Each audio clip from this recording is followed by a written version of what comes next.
what we did yesterday, the two things that yeah. So I left it at this 4 point condition. So I because to finish this first, this is some theory. So once I finish this, I have another thing for you. Yeah, there I will do the problems that I did. Yesterday you were doing banana option as well. So this if I require a little more examination, I will do this the So there is a noise. If it is possible, maybe I will ask them to cut the tutorial separately and the lecture separately. So anyway, so I'm going to continue from here. This page 15. So I will say continue on. Continue on.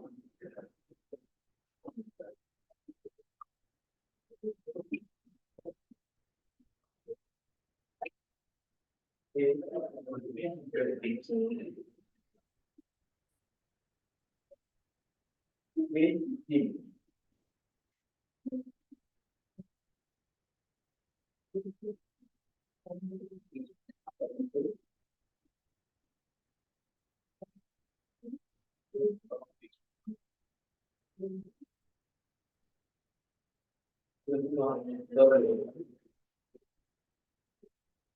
So as I was saying, if you want to find out, given some distances, does it arise from a tree?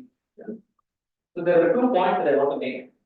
So what is our question? Given a distance matrix, so everything is finite for us.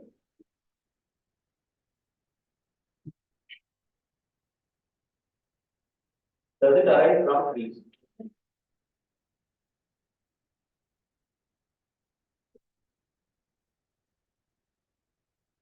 So this is the question we want to try to address.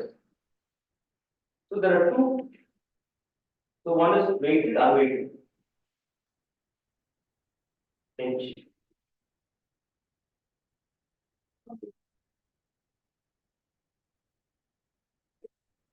If unweighted, then if you look at the entries which are one, you already know the edge. So that is easy. So you can might as well assume that this distance matrix comes from some weighted thing. Because if it is unweighted, all entries are edges first. Here you may have some real number, that is the first worry. And if you have edges which are unweighted, then you just because the identity matrix is embedded in distance matrix. So everything with the distance one will be continuing to remain a distance one. So you get the identity matrix, you can just recover. Then check whether it is true. So that of no interest. So of course it makes sense to go for the edge weighted one. Yeah. So this is unweighted easy because A, the identity matrix is contained in D. So there is nothing here. So if you want to solve the unweighted version, there is actually nothing. So might as well, it's very easy. So we are going to solve the weighted version, edge weighted version. And the second thing I want to say is, if you have any condition, if it comes from a tree, suppose your distances arise from a tree. No, nothing prevents me from taking a principal submatrix to the distance matrix and giving it. Suppose you have an algorithm which looks at a distance matrix and tells me, it comes from a tree or it doesn't come from a tree. You have such an algorithm.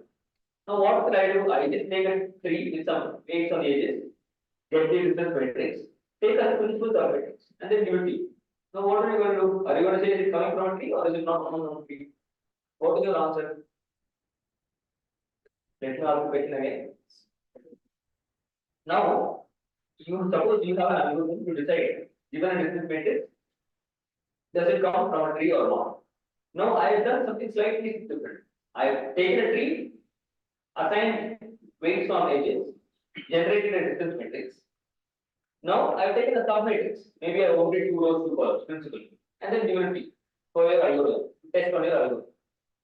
Now what is your algorithm going to tell me? Is it going to tell me it is coming from a tree or is it going to tell me no?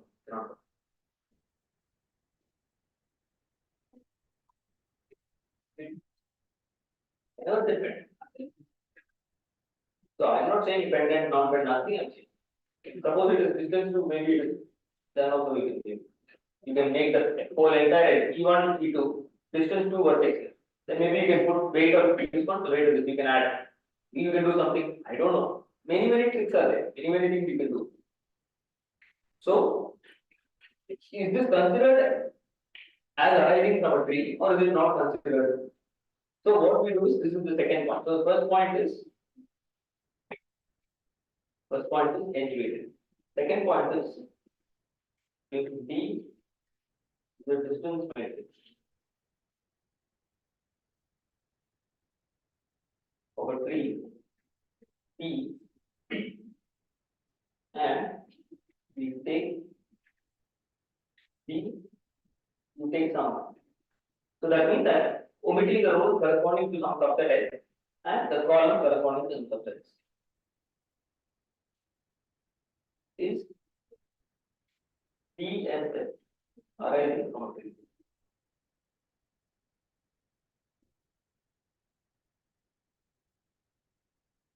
So now we have to firstly design on the study, because otherwise you're going to be in trouble.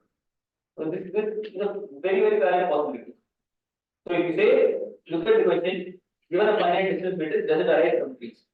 So does B assess this portion? So this is our question. And now this is arise from tree. B assess. If your answer is going to be yes or if your answer is going to be no? For me, I would say yes, because it does arise. It is good enough. It arises from trees. Question is, does it arise from tree? I never said it should arise from. If the distance matrix is n cross n, it is n cross n. I never said the tree has the n vertices. I never said that. Nobody said that, and nobody asked me about. So when the problem was posed, nobody asked. So what about this is n cross n? This tree has n vertices. Nobody asked. So I also didn't bother. So is this acceptable or not? So now in my definition, this is acceptable. So what I'm saying is, if you give me an n cross n distance matrix, I will check whether there exists a tree T on maybe larger number of edges, and I will give you a subset S that you have to either omit or you have to restrict one of the bits. If you omit S, then you are restricting to S complement. Yeah. So that is also valid. So this is the setup in which I am going to work. In which this Guneman gives this answer. Is D as a correcting geometry. So firstly, so he says yes, it does. So these are all the three distances. You want to check whether the distance arises from a tree. In the it arises from a tree. Within you are taking some submatrix of the distance matrix. So if you say yes, then also you are not wrong. If you say no, I am strict, then also you are not wrong. But the exact going on, we don't have. The weaker version we have an answer, the exact version we don't have an answer. This is why we are able to. So if you say this tree has and this is an well, the dimension is important.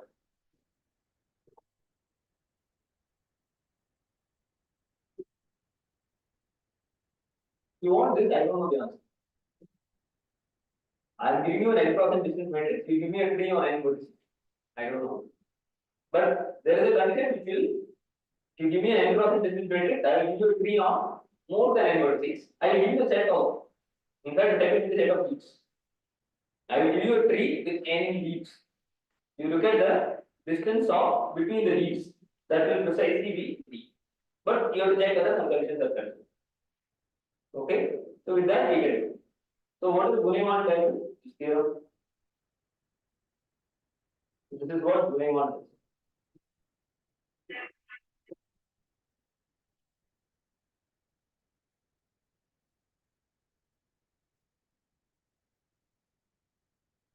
So it says please satisfy the 4-point condition. So distance is on this, not this. I am not interested in any characterization of trees at the moment. I am interested in characterizing distances from trees. Satisfy the 4-point condition. So I will tell you what this is. This is the first. Second is, if they satisfy the 4-point condition, then there is a tree. So there are two parts. So this is first part, second part. Okay. Okay. That is 4.1. Then there is a tree whose leaves are so.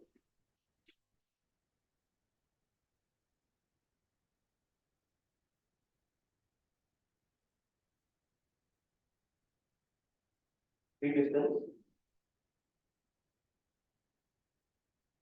is naming this D. So is it clear? When I say they, D satisfies the 4-point condition, then there exists a tree whose leaves are the points on which the tree distance equals D. So is it clear what the meaning of the statement? So this is why I have to make this second point. Is it clear? With the second point being said, now the result of going on should be clear. To state the result of going on, the second question is important. Is that clear? Because if you restrict distances to some subset, you will still get distances that are arising from a tree. So it is the something answers that first question. But it's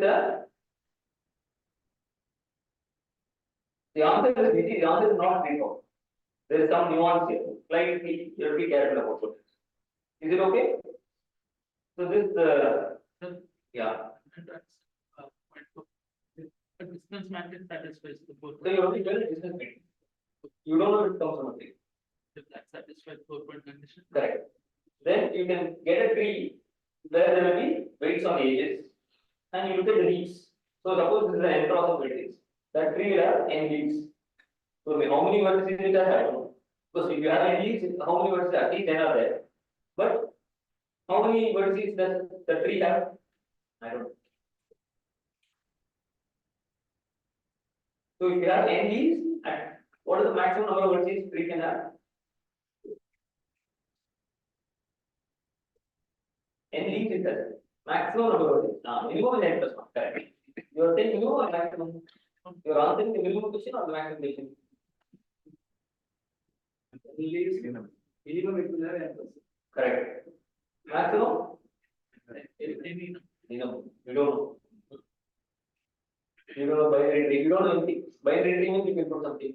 You don't know anything. I don't get anything. Yes, there is a tree. So you don't know it. Okay? So this first part is easy. Second part is a little more involved. But second part I will ask you in today's tutorial. So I have written it down in my book. So when I taught in some course, proof is actually again going on to some 1.5 pages. So the proof is somewhat involved, and then you have to make a mistake you're wrong. You can never. It's one of those carefully placed arguments. You make a mistake, you. So I don't want to do it. I've done it already. So now you can again do it. So I will give it next. So let me state the 4-point argument. So the thing says if you have 4 points. So for all choices of so this is the 4-point argument.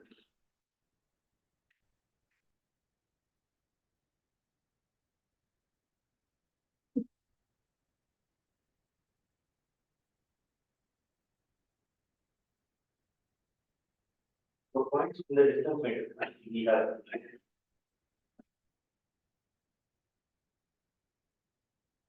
So if the set is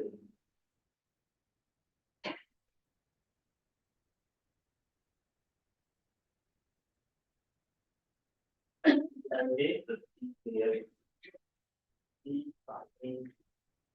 A plus B here and B.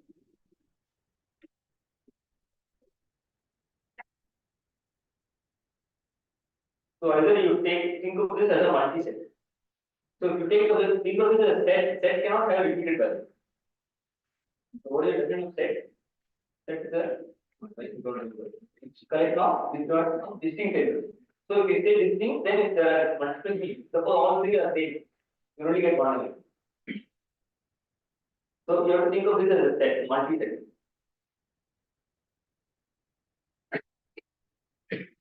Or some people will change it and say instead of putting it as a set, they consider the sequence. You consider 3 coordinates, 3-dimensional vector. So it belongs. So however you want to treat, I'm okay with it. Yeah. This is also so either as a multi-set, I think both of them being used and both are fine. nothing wrong. So if treat this as an element in R3, then maximum value of this set equal to second maximum.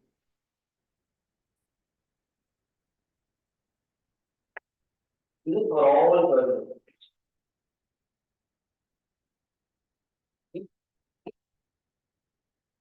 So this is actually very interesting content because it says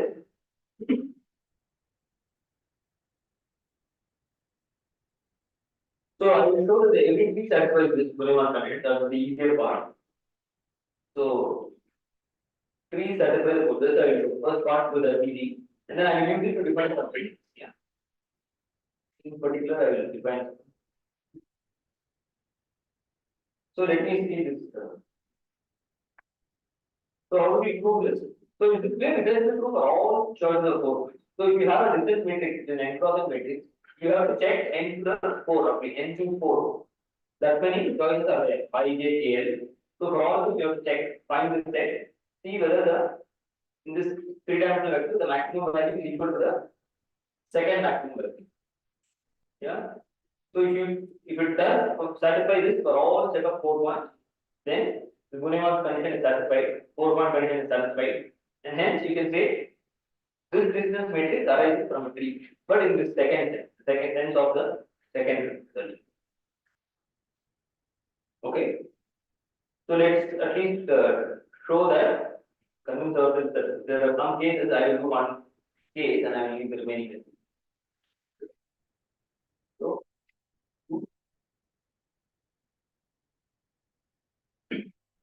key distance.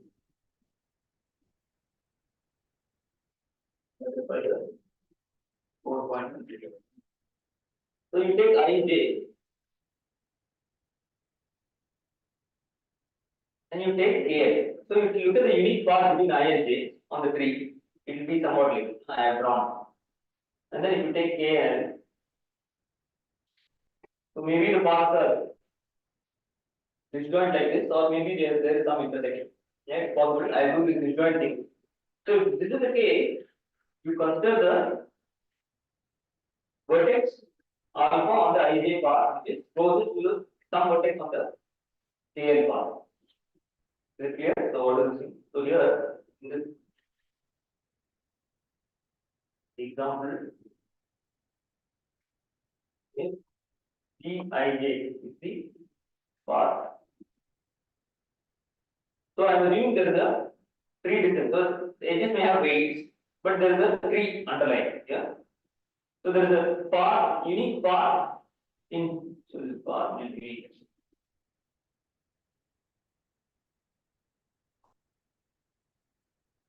Ij. Similarly, and if EKL is the path in K and L, then maybe Pij. So you think of a path, sequence of edges. So this, and if you omit the sequence part, if you think of it as a set of edges, Pij may be disjoint from.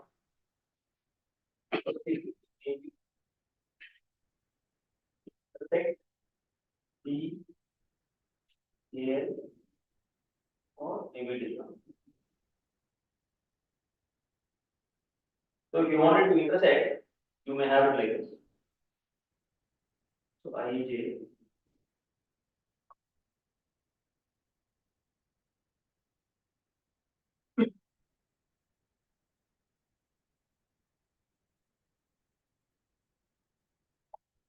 So in this case, you see, what I've drawn is PIL and PJK are in this first this figure.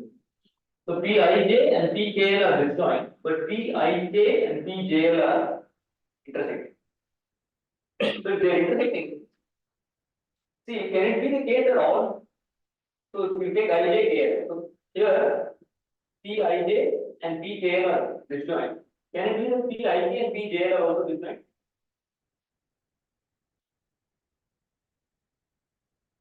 See, P Ij and Pk are disjoint, and if P, Ik and Pj are also disjoint, then there will be cyclic.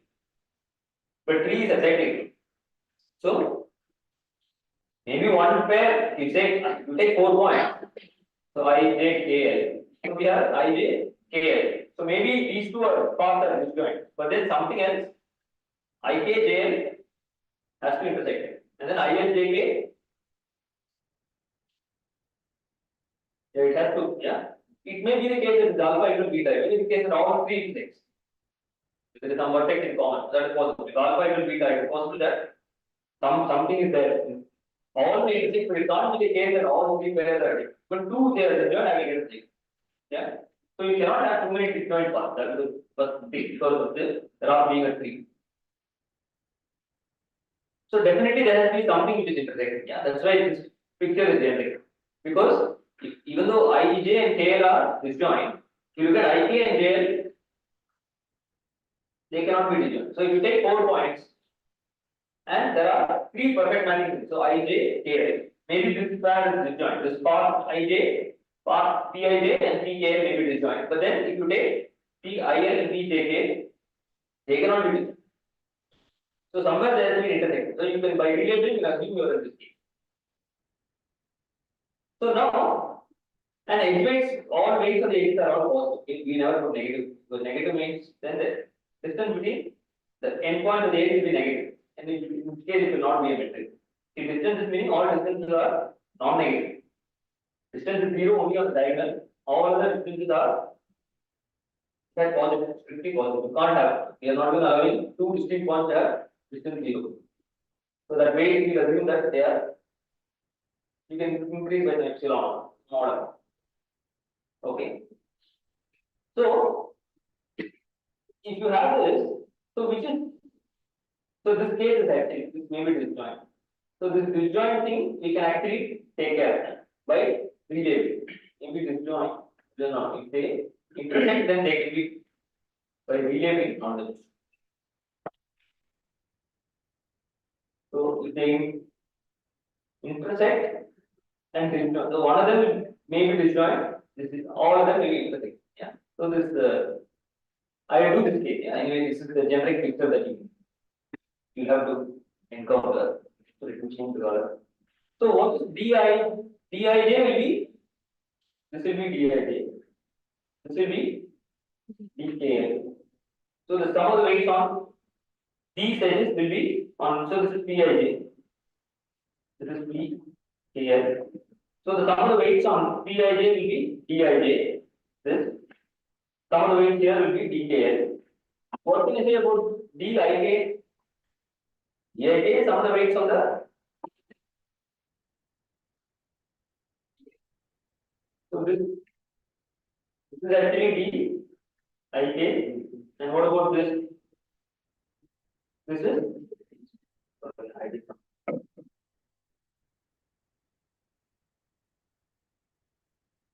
D and okay, and what can you say about the other one? Dil will be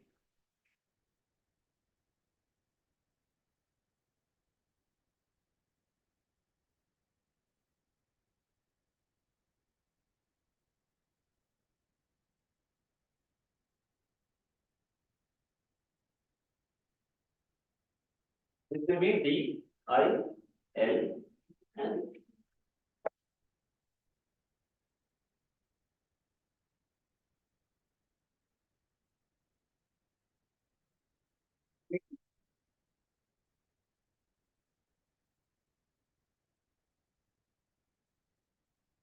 so the picture there, sorry, the picture is little cluttered, but because I draw, I write 4 pixels, no 4.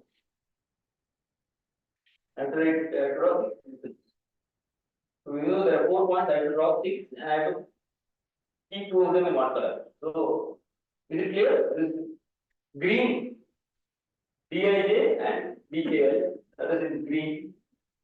So the slightly red is Dij and Djl, and yellow is Dil and Djk. So now is clear? Maximum is equal to second maximum. So what is the maximum? maximum. I don't need.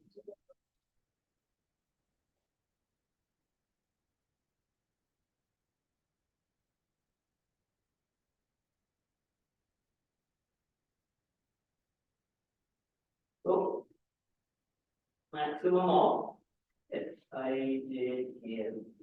In this case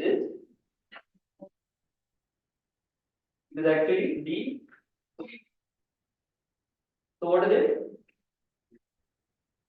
So it is Dij. So let me write slightly differently.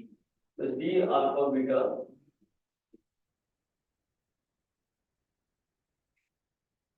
Dij plus D.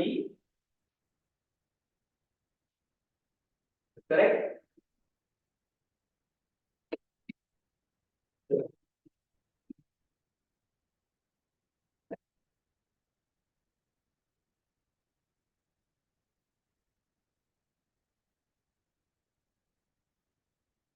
So it's not correct, but I intentionally wrote it wrong. So what is the correct thing? I have to subtract the DR. So see, what is D, J, K will have. So all the edges, so the maximum here is correct. What do you think? 2DR. D alpha beta has come multiplying. Why so? This will take some time. Don't worry. This takes some time to get used to. So what is the maximum here is it Dij plus Dkl? Is that the maximum of the set Sijkl? That there is a three-dimensional vector. No? This. So Dij plus Dkl, is this the maximum for this picture? So is this the maximum?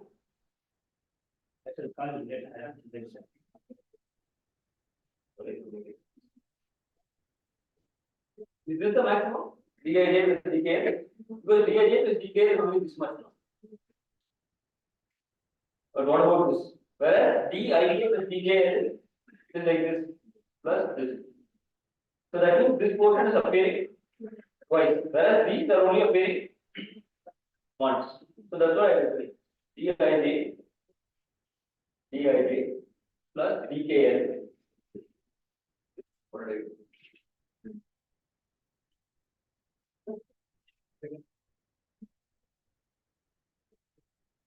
So this comes by. Is it clear? You have to use this thing twice. The intersection of the path that those things have to appear twice. So is there any issue about this? Because this is quite this takes time getting used to, but once you see it is clear.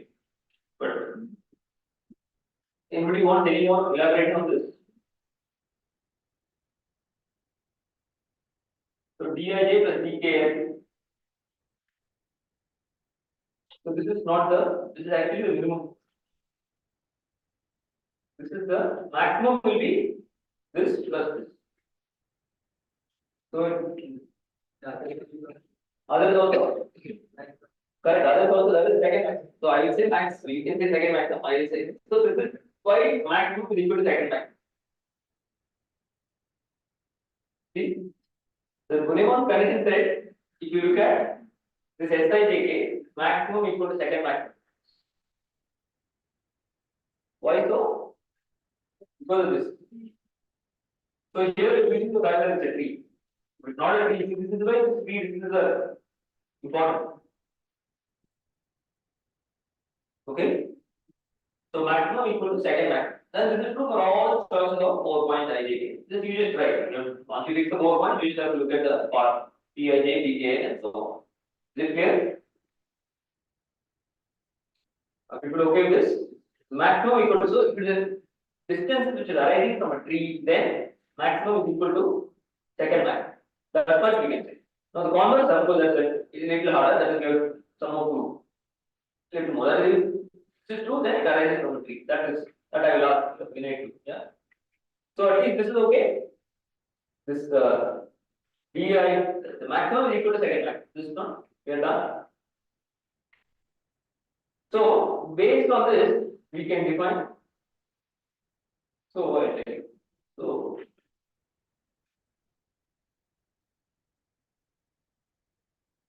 this. So with Robert, we have defined one matrix. So myself and Robert. So,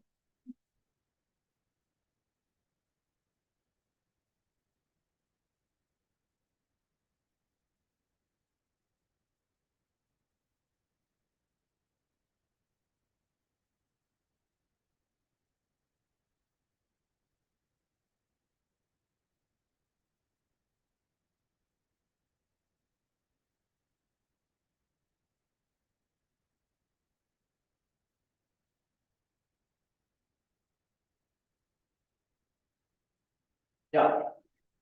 Statement you have written that belongs to R3.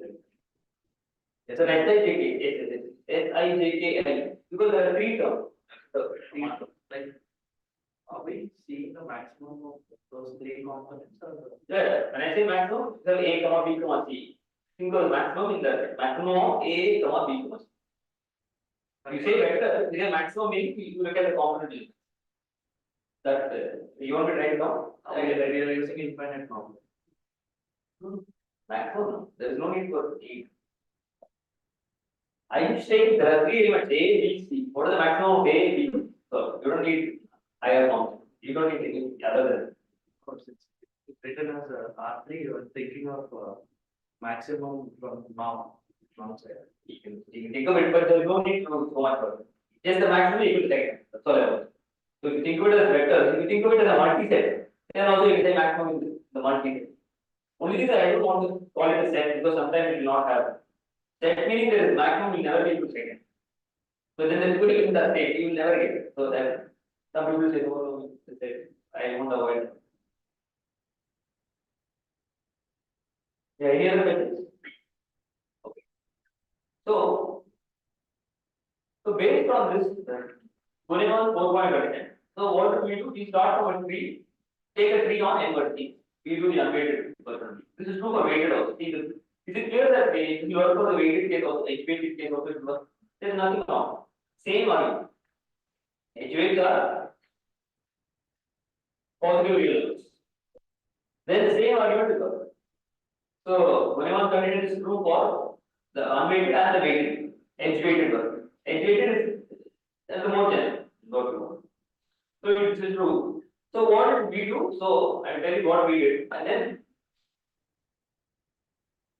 so we start with the tree on n vertices. So then of course we get the distance matrix.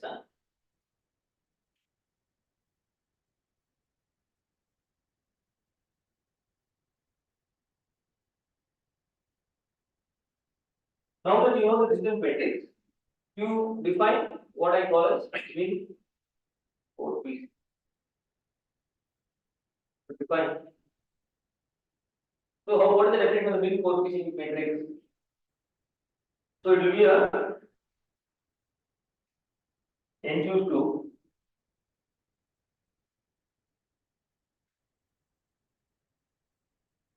So the entry in row indexed by ij and column indexed by ki. What will it be?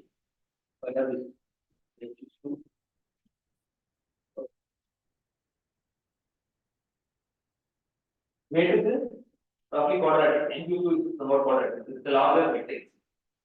But what is the entry here? I am saying will 4 piece. So you take. So now I have to put. I'm saying you can define min, you can define max also. The minimum of this. Correct. So you put minimum.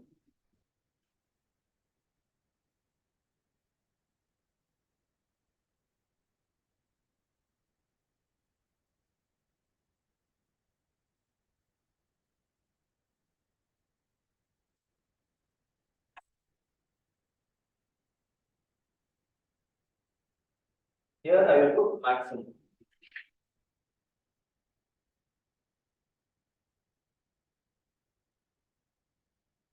So it looks like I can put these two. So at that point, this this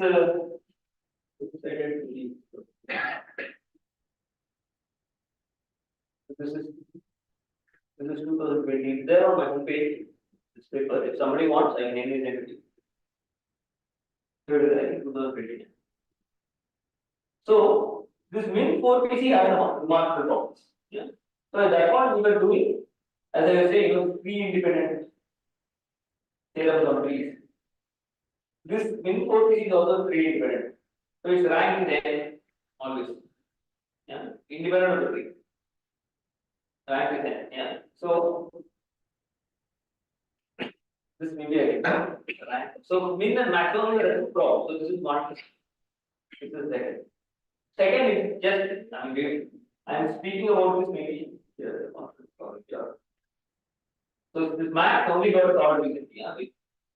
I tell you in between there is one other thing which I also want to talk about. So is it clear? Min and max are like this. The definition of min both are induced to cross actually. Yeah, is it clear there? So the min what we see. So there are some results. I don't know if I have time for this, but I will. As rank. So n is the number of vertices in T. Yeah, that's the first thing. Second thing is you can form a basis by taking all edges and you take any non-edge. So every edge is a two-element surface, right? So that you can take that, and then if you form any non-edge, take any edge outside it. Yeah. Only thing is now F will be something SD. Everything is a two-element subset, right? So all edges are anyway UV two-element subsets. You take any F, which is another two-element subset. Which so now that means between S and T there cannot be an edge in T. Well, I'm saying F is not an edge. So by this, F is not in the edge. Therefore, what can you say about S and T? So that means. So now there is this called D distance between S and T equal to D. Okay.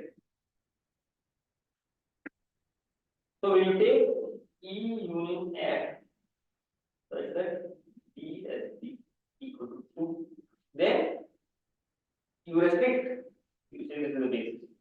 You look at the min 4PC.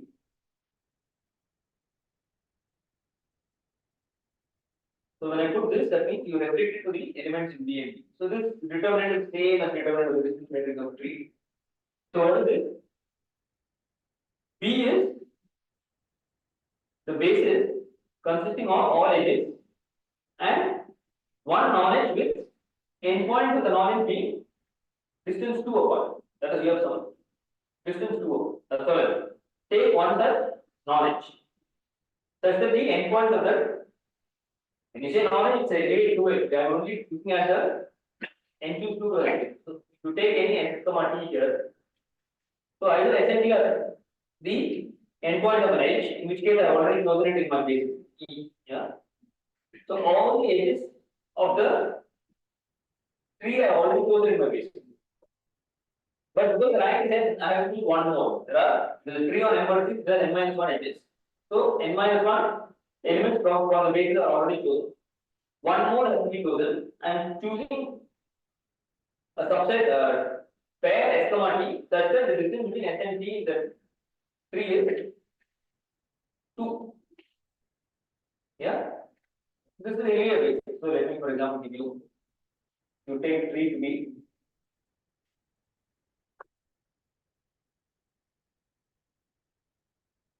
so I can take basis to be 1, 2. So I just write instead of writing 1, 2, I will then 1, 2. So I will write it as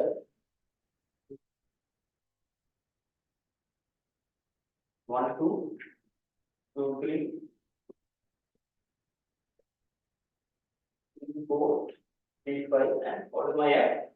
You could choose, for example, yeah, 2, 5 is possible, 2, 5 is possible, or you can use 4, 5.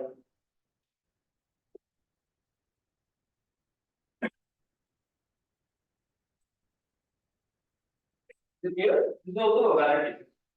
So you look at the rows indexed by E and, for example, 2, 5. You can use one way.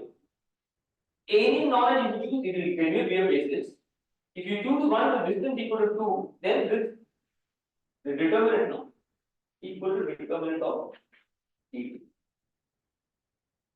In the definition of that minimum matrix, what is this set idea and set KL are the same? Set idea. Set KL. Correct. So that's the diagonal entry. So the diagonal entry of minimum, that's what I are asking. It will be 0. Because you want to go from 1 to 1 2 to 1 2. So you choose I equal to, so I j k l. So you put I equal to k. So this is from, in this case what is minimum? I am giving it 0. I2 k 0, j to l is 0.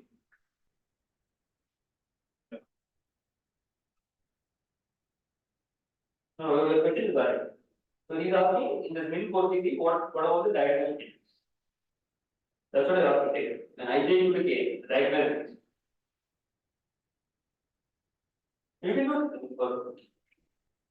every don't have to be distinct. 4-point correction because in our min 4 PC matrix.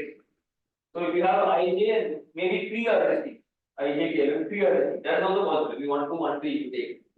So to get the so what will it be? Also you have to figure out. In fact, this 4-point correction is stronger than triangle equal. If you put suppose I equal to j, then what will you get? The 4-point correction, I can make a remark that it is stronger than. So maybe I will put an example. Exercise.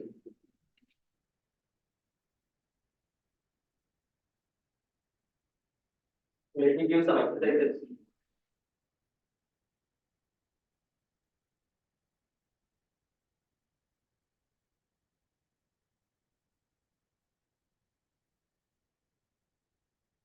Total 4-point correction is stronger than triangle equal. So for example, what will you have? So here, for the heat, what happens?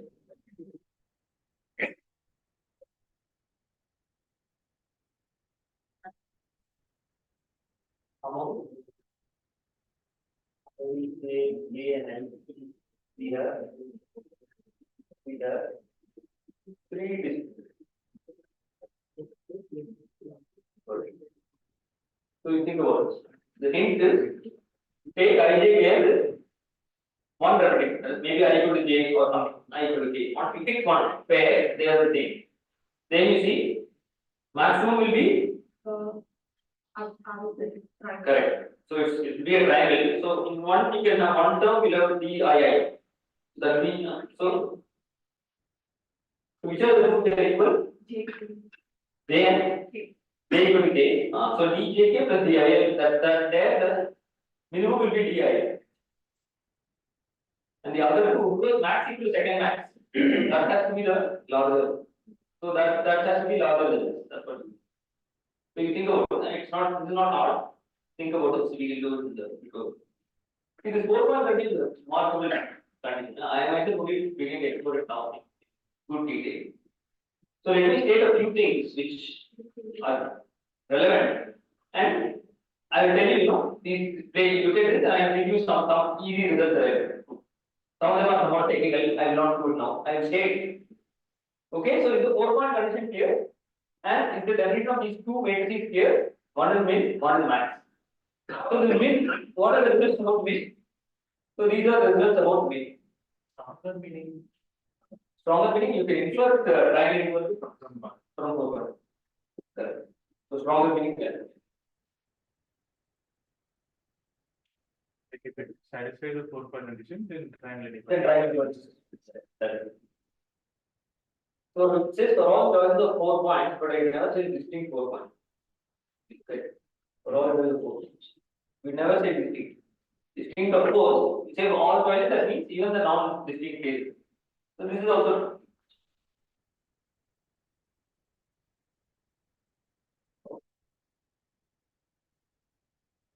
So I was here. So this means 4PC. So at that point we were looking at a lot of tree independent results on trees. Okay. So that point both the Buffett and Michael we were looking at tree independent results on trees, and then we showed that mean 4PC is one more example because rather than determinant is same as determinant of this matrix, but you have to use basis to be like for this basis. Yeah. Smith normal form same for this min 4PC restricted to BB and Smith normal form distance matrix. Everything. Many parallels are there. Yeah, many. Yeah. So that time we found it. Then we tried max. Max is not tree independent. It's not. Then we gave up that time. We were interested in this tree independent thing. We just didn't bother too much. So we just stopped at that point. Yeah. So that's where it was. And then later, so really the other thing which is also this.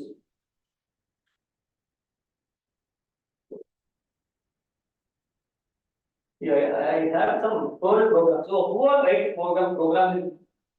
Who are comfortable programming? So 1, 2, 3, 4, 5. Good. So programming, no? Try to get the distance matrix of a graph. That's an easy. Distance matrix you can get, or you just compute by hand and just feed it in. So if you can, you write. So I have. No, I have some talks on slides. Okay, so anyway, I don't have a distance, but maybe we can do this. So for example, if you have a distance matrix for this 5 cross 5 3, this 3 on 5 or 3, you get a 5 cross 5 distance matrix. You can generate the, so it will be a 5 choose 2 cross 5 choose 2, 8 choose 2. 5 choose 2 is 10. So you get a 10 cross 10, 4-point connected matrix. Yeah, it will have rank and which is 5. Yeah, that is the point. But how to generate? See, if you see the entries, now you will see some patterns. That is the beauty of this. You just have to work with data, otherwise you won't get a feel for it. Theoretically you can understand, but you have to get some feel for it. So the interesting thing is, the point we noticed, but we never proved it. Later when I did something, it started. Oh, that is the easy. So what is the observation I tell you? Is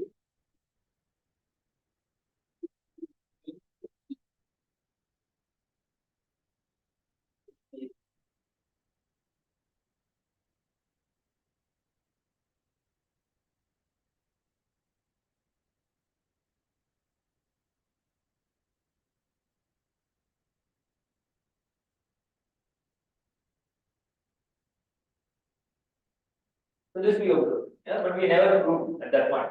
Because we had quite a few things to do.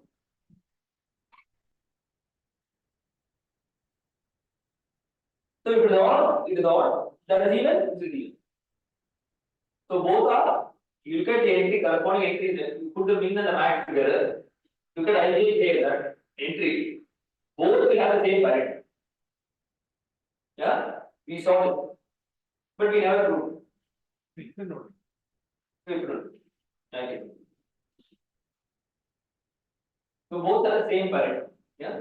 So one is all entry, so same position, you fix same ordering of the rows and the columns. So ijk, you take any entry here, row ij, column kl. That entry is odd in the min matrix. It is odd in the max matrix. If it is even in the min matrix, it is even in the max. We always solve, but we never. Then later I did something, so I will tell you. So we saw this video, and then some. Must be the case. There are some ways we had some argument. It only work for the diagonal, not for the non-diagonal work. Anything, but it's not an important thing. I tell you where it is important. So because of this, then we define one another, which is what I want to study. This I want to move to what I call as. So this I will do sometime because this will require some work. So those of you who want can see my paper.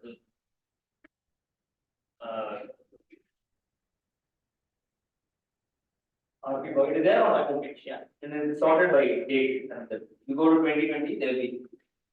So all 2020 will come, then 2021. I don't remember this reverse chronological or I don't remember now, but maybe it is reverse chronological. Recent most will be. That is what I mean. So then at some other point, so Buffett and somebody had Buffett on. So there was one Iranian visitor for Buffett. It's a good story, very very fun, jolly guy, but his English is so tough for us to understand. If he says something wrong, you have to beg your pardon 4 times. He will say, "Oh, what is this?" I see the answer is also technical. It is not answer, no. And he says, "No, I'm not able to understand." If you understand the English, then the math will still be hard. That is the second level. Here, even the English is impossible. It is like the hardest collaboration I had. Because I don't understand what he's saying. But sometimes if you say no, he will write down. So the best thing is you tell him, no, I don't understand. He will go to the word right. Then it's clear. Then I will also write. So I say no. See, you think, am I speaking very fast? He does it very fast. That no, he is very fast. That means I am speaking very fast. Then I will say, consider. So I say things like, impossible. I can never see once or one you can do, but you have to do half an hour like that. It's not possible. You cannot say, you cannot say that. I can't do that. Nobody can do that. The only chance to be getting somebody can say it. It is not funny, you all laugh at home. You cannot do it. Life you cannot do that. So then I also went to the court and I was like, he will write, I will write. Then he figured out that. Yeah. So he came to Delhi, but at that point, Baba had some work. Baba was retiring at that time, so he had some work. So he said, why don't you post it? So I came to Bombay. So that's when we started working. So we didn't, at that point, we started, but we didn't went back to our own work. And then we didn't do this. Finish it, but then we finished a little later. So I will let you do this.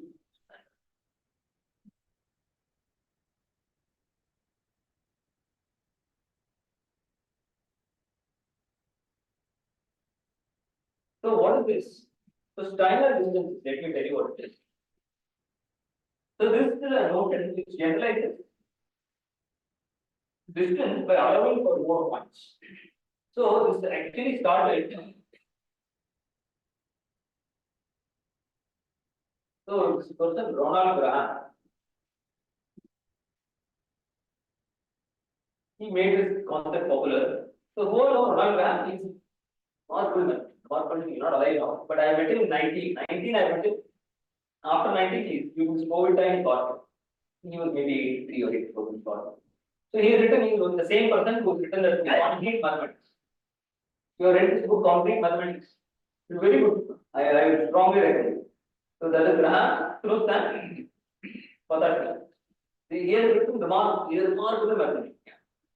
He maybe written really large numbers.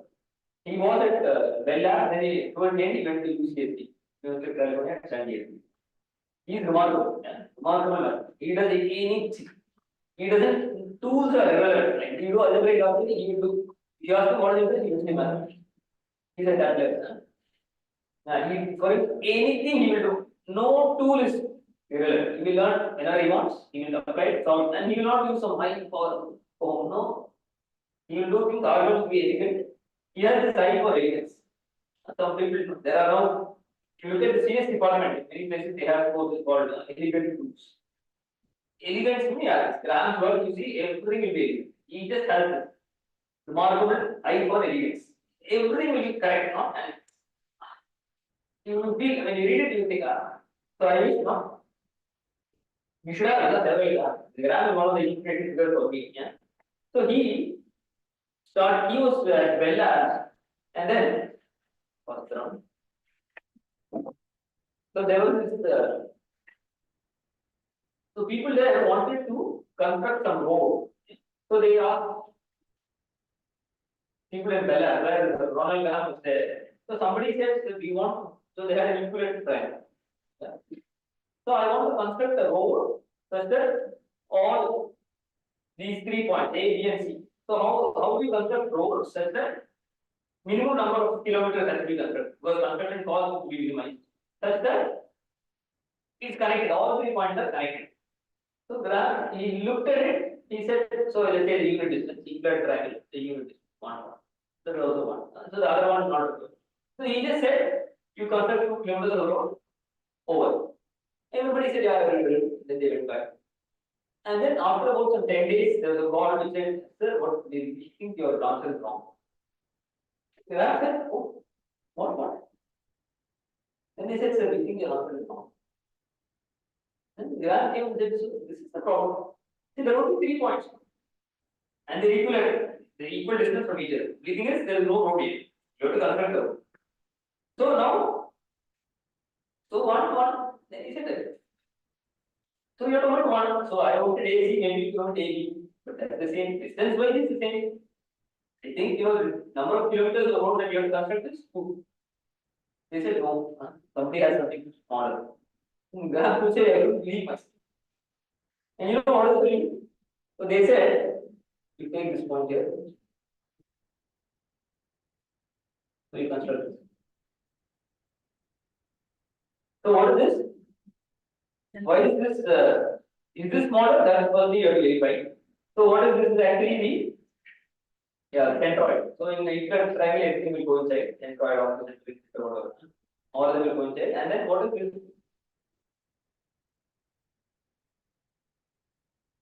So what will be the length? So this will be a right angle triangle. Do this. This will be a right angle triangle. So this will be half, this will be 1. So this will be. And then the median divided in the ratio of 3. So the centroid is twice as this distance now. So if you know this, B, A, and this perpendicular distance. So you have to find this distance D, and then this is 2/3 of D. Because the centroid, where is that occurring? Centroid doesn't occur at the middle of this median. Centroid occurs where? Ratio 2:3. That's where it occurs. That is 2/3 of. So what is this D? This D can be found out now. So this is 1, this is half. So D is root of root 3 by 2.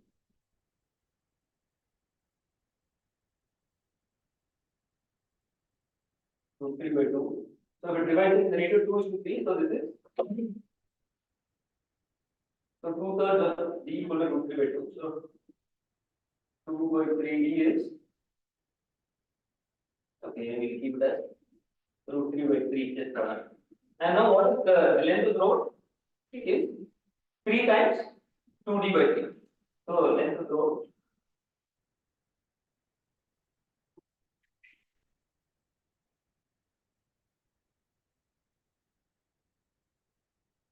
is how much?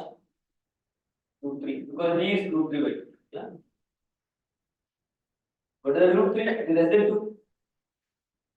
So they said, see, we found something. Then Graham said, but you never told me that you can use some extra point here. So this point extra is used. That's how you know. So they said, you never asked. You ever said, you should have asked what the road is not ever. Graham said, oh, I see. So anyway, I think he said, yeah, that's correct. So here, you see, they are using some extra points if needed. So you may use extra points, you may not use extra points. Then he said, it's remarkable.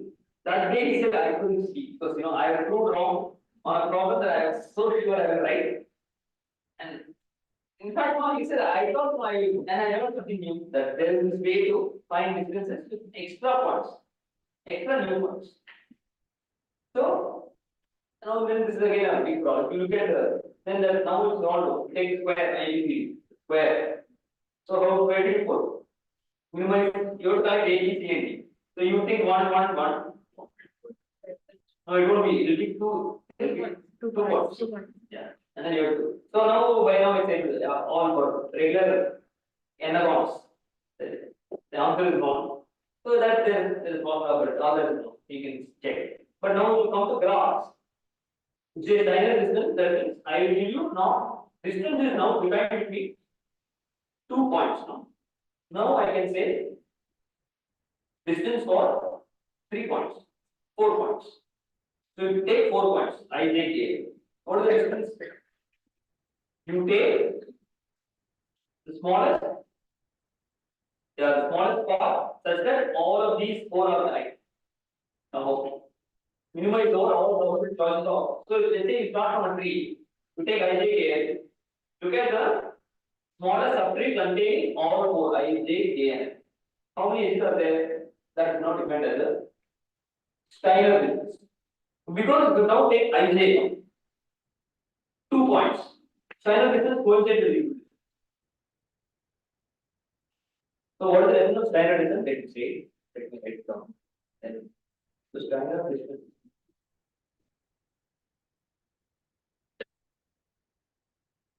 Generalize.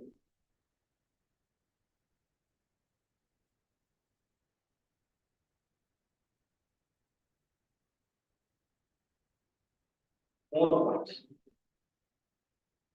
You can have Steiner distance of P, where P is the subset of the vertex set of a graph P with when you say distance, this is the Steiner distance as well. And then graph that he started reading, maybe it already knows, and it traced back the history to Steiner. That's why Steiner came. So the earliest thing we know of is Steiner. Maybe somebody earlier even before Steiner had it, we don't know. But as of now, our references go back to Steiner, who has why distance only be between a pair. But even Steiner, so these people know they need to have it. You just don't know. See, there's so much that now our surface has become so large that we are not able to handle information overload. We are not able to handle this. So what is the Steiner distance? You take any set of points. If you take 2 points, then what are you doing? Steiner distance meaning. So you look at the minimum. So if you say the minimum among all the possible subsets of G which contain these points in P. Yeah. So this is the way definition. Minimum. So number of edges in the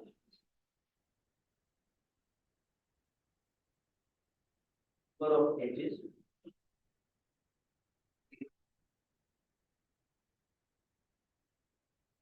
Smallest minimum connected subgraph of G that contains all points in. So it has to be connected. Be important. So if your P has size 2, so usually you are used to having distance between I and J. So if your P is the set Ij, so it will be D Ij is what we are used to.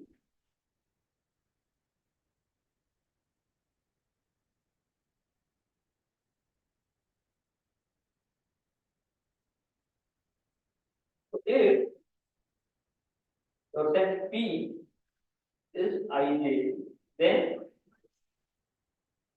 what is the Steiner distance?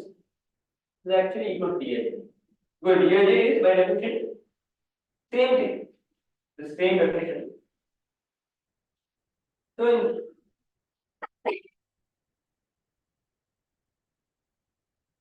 so this actually coincides with the usual definition when your size in the subset is 2. But now you can define it for logarithm. So you can define the Steiner distance. So what we call as the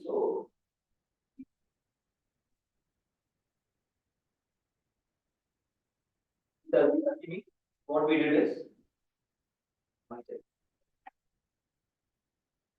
so we define the two Steiner distance matrix.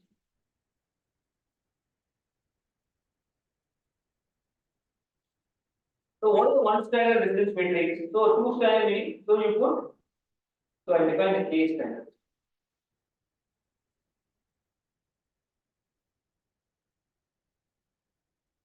So to look at all NQ K cross, it's an NQ K cross NQ K matrix.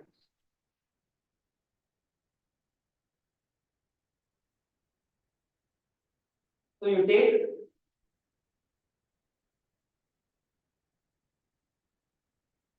K size subset of vertices.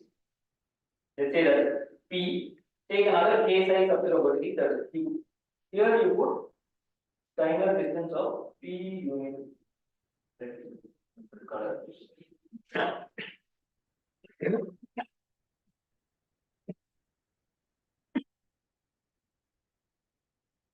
P union Q is also a subset. You look at the triangular distance of P union PQ of same. That's why other matrix is not useful. That's why you're getting N2K or N2K. Because there are K choices for N2K choices for K vertices P, N2K choices for K vertices called Q. So what is the one standard distance matrix? So what is the one standard? The one standard distance matrix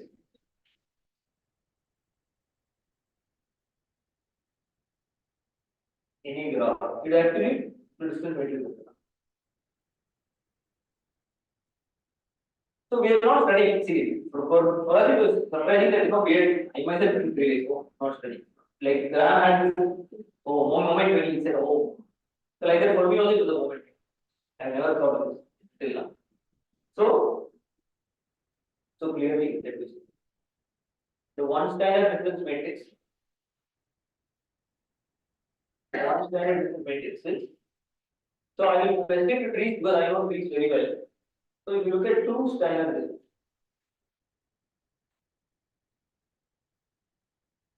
So we call it D2 of T. D1 of T will be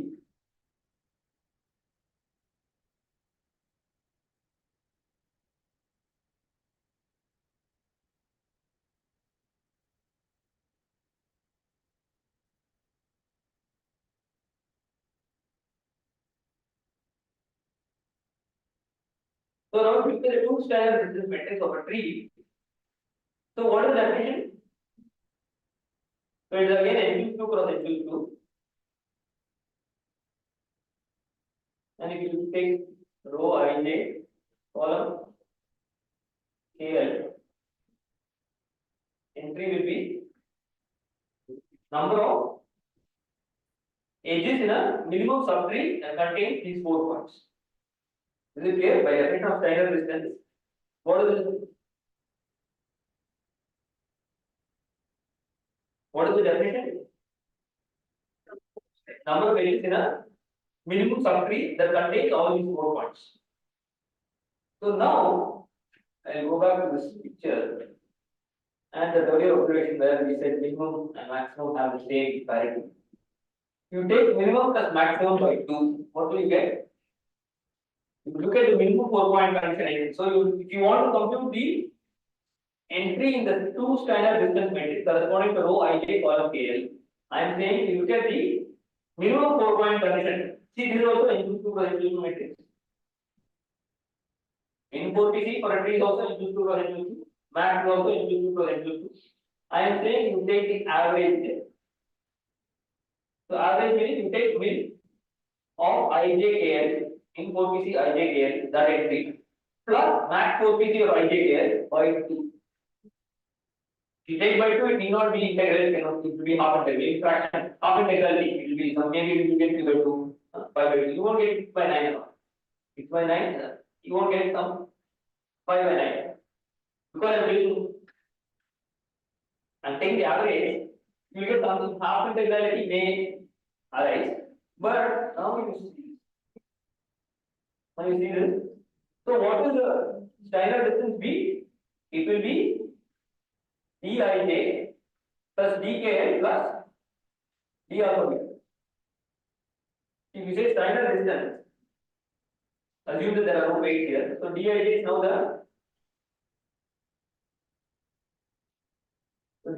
now the number of edges between I and j. Dkl is now the number of edges between k and l, and D alpha beta is j. So that is the number of edges in the minimum subtree that contains all the 4 points. Is it clear? So here, what is the maximum Maximum we saw is this. What is the minimum?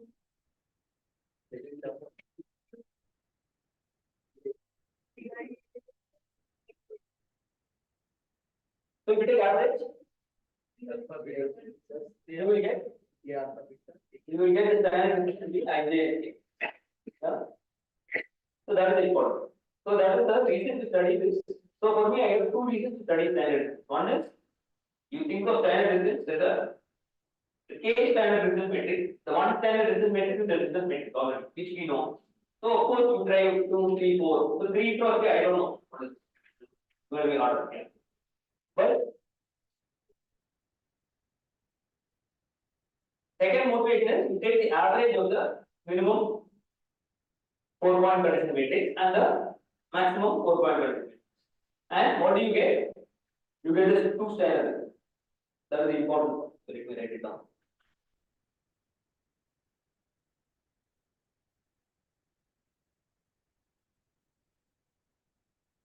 So let me do the picture. What is the picture?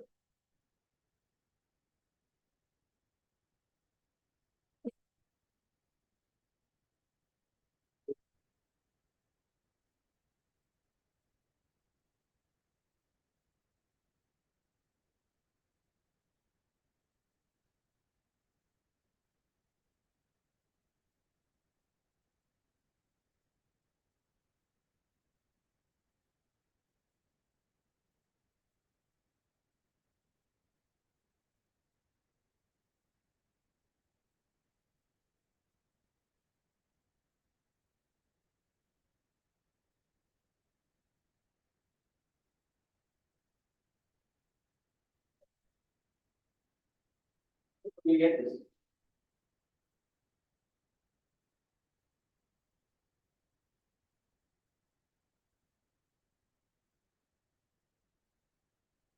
So this is the average. Yeah? So this is also now it's studied. We have done this. This came in 2022. So of course I'll tell you what is the rank of this. So it turns out to be n minus 1 plus n minus p. P is the number of leaves. Pendant. Pendant vertices are also called.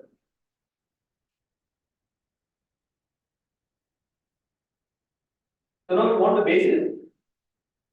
See, if you say rank is n, then it's easy, no? N is the number of vertices on it. So we start with 3 T on n vertices that has p leaves. Rank of this two standard distance matrix is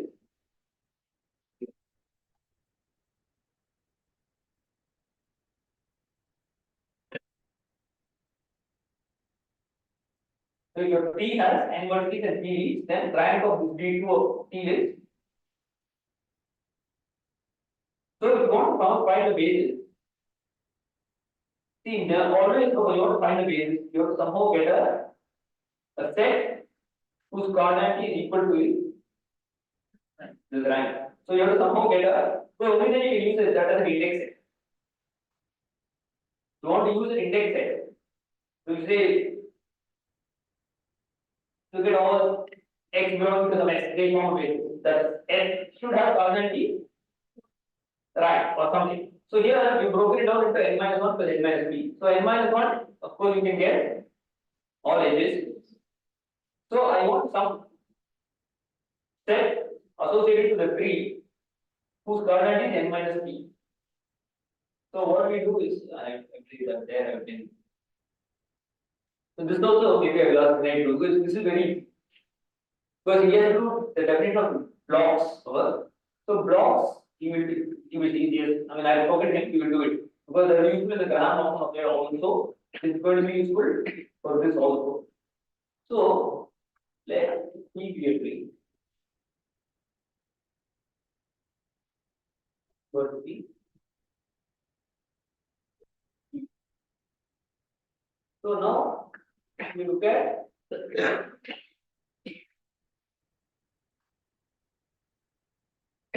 the line graph of T. So what is the line graph of T? That also is it known? So people who don't know, please raise your hands. Line graph of T. You didn't show that number. So I good. I told you about the good. No. So line graph.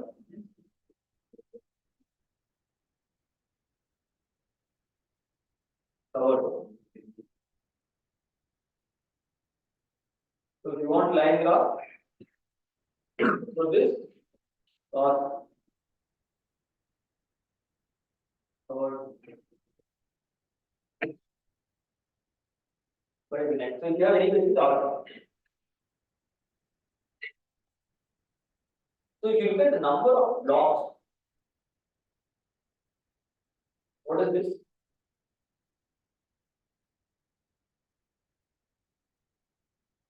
So what are the blocks? So let me just give it. See what is the tree you've been using? You've been using the sample tree.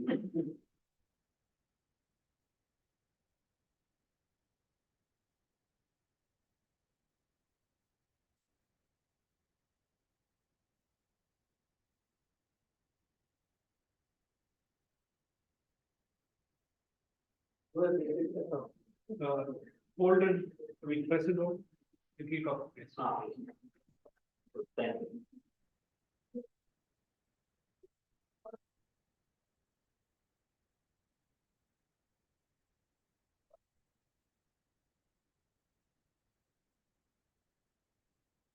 So if you take this as your tree,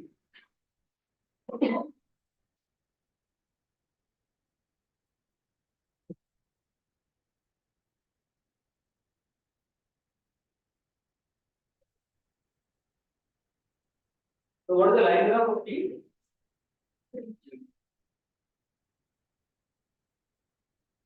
So what is the line graph?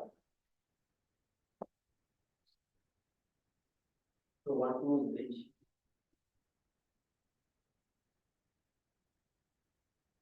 One, two, connected to 2, 3, 2 is connected to 5.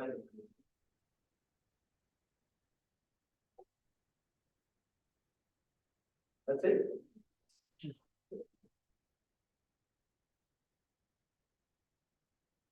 Is it?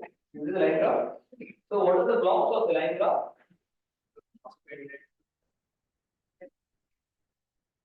So this is a block.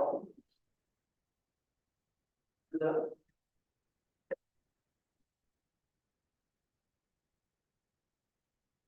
number of blocks for a non-finite number of blocks of line graph T equals. So what is Shastra saying? What is it exactly? I don't know answer. Sorry. Control? Undo. Yeah. It's auto shape. You press it. Yeah, suddenly it went into. So Shastra says number of blocks of the line graph of T equals number of Different span. what about the That is non-pendant to it. non-pendant?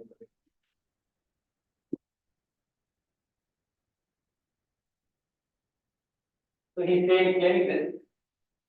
So you can prove it by induction and note that n minus p is number of non-pendant.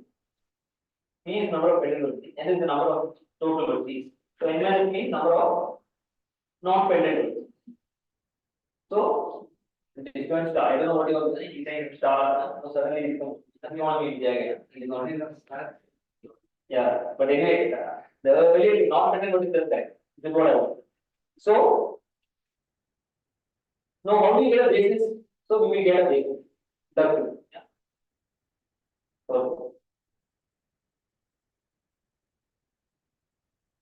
So I will give you a basis inductively for. So is it clear? This is equal to the number of non-pendant vertices. So n minus p is the number of blocks in LG, line graph of T. So I will choose 1, 2 subset per block of the line graph of T. 2 subsets per block of the line graph T. How many blocks are there in the line graph T? N minus P. That's what you said. So those of you just think about it for a minute. It will be clear. Otherwise, you may ask part of Google. Number of blocks in the line graph of T is N minus P. So you choose one element per block. Then you will get N minus P extra elements. But I want 2 such subsets. So how do I choose from a block? See, every vertex of the block is an edge. See, the line graph of T, every vertex is an edge already. So already I have chosen this edge is chosen, 1, 2 chosen, 2, 3 chosen, these are chosen. So when I say choose one per block, what do I do? I will take this edge, I will choose one edge per block and I will take this unit level. So 1, 2 symmetric reference, 2, 3 will be symmetric reference. Will be 1 thing. So that will also give 2 elements. Here, if I take 2, 3 symmetric reference, 3, 4, I will get 2, 4. It is not an edge. So all the edges are already vertices of the line graph. So I will not get, if I take an edge of the line graph and I take the symmetric reference, what will I get? I will not get a vertex. So this vertex symmetric reference something is what I take. So is it clear? So this is how you want to calculate the basis. So this That is not. what is Not not the clear. difference maybe some other vertex like that. See, in the line graph, we have to be connected by an edge. They have one from. So you take symmetric reference, you will only get a 2 elements. These are 2 elements of the edge. The 2 elements of the is an edge, but they are adjacent to the line graph. So you take the symmetric reference of this 2 elements of the and this 2 elements of the. What will you get? You will get. I'm asking why can't that be some other vertex? Why can't be some other vertex of what? This line graph. No. It's a tree. Yeah. So it's triangle. Yeah. Right. Right, of course. There is no triangles. In particular, there is no triangles. What you are saying, you will get a triangle. Yeah. Any questions? Ask, it's fine. As I said, ask me any questions. So this is this math we just did it now because the rank cannot be got only got it now. But I want people to know. I will be happy even if people are convinced about this. This is a good result. Only when I wrote the instruction, I noticed this. We had started out something, it's there. Because whatever I'm saying is there. Yeah, on you go to my homepage, it's there. Paper is there. You can read it. And this. So sometimes we also want the average. So now from this, I think it is clear that this observation is all then because if one is all the average you can say average into fractional arbitrary. So this observation is also done after we did the two Steiner elements because it is the average of the corresponding entry in the mean forward-facing matrix and the max forward-facing matrix. So that means this operation also is now clear because one is all and the other is equal.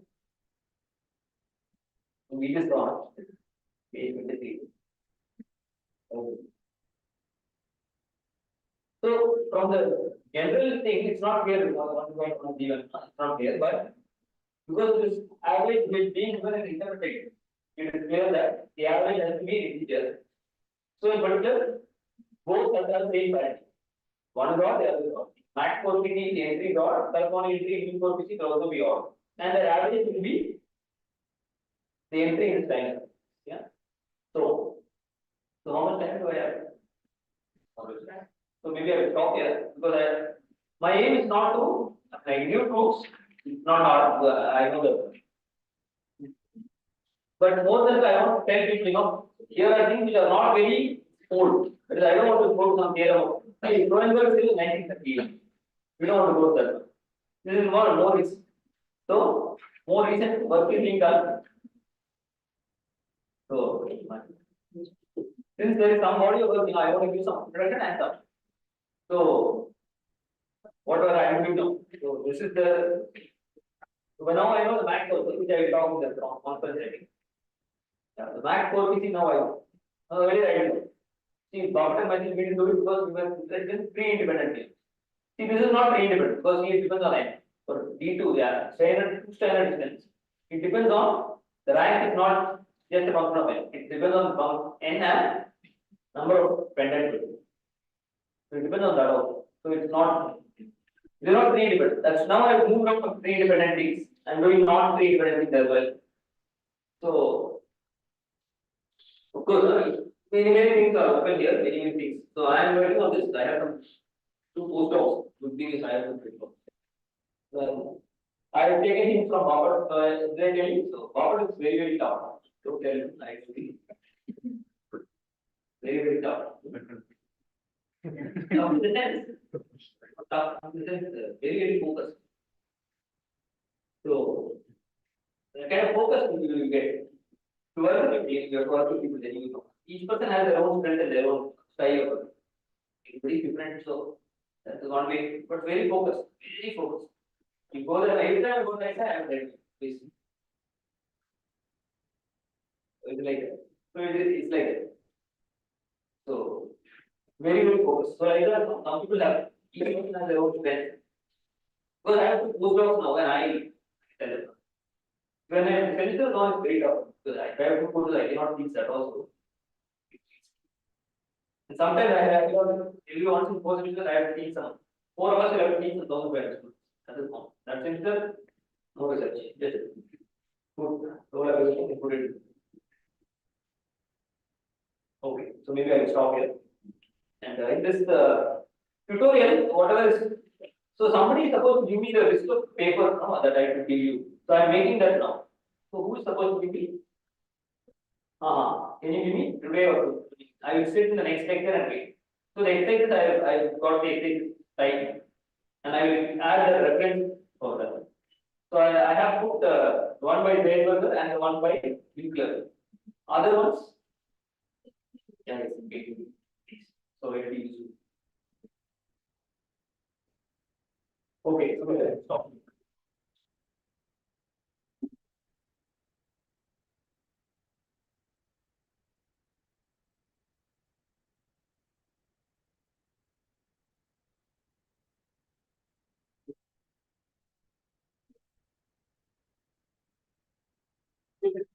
Give me a copy of it. I also know what I'm writing.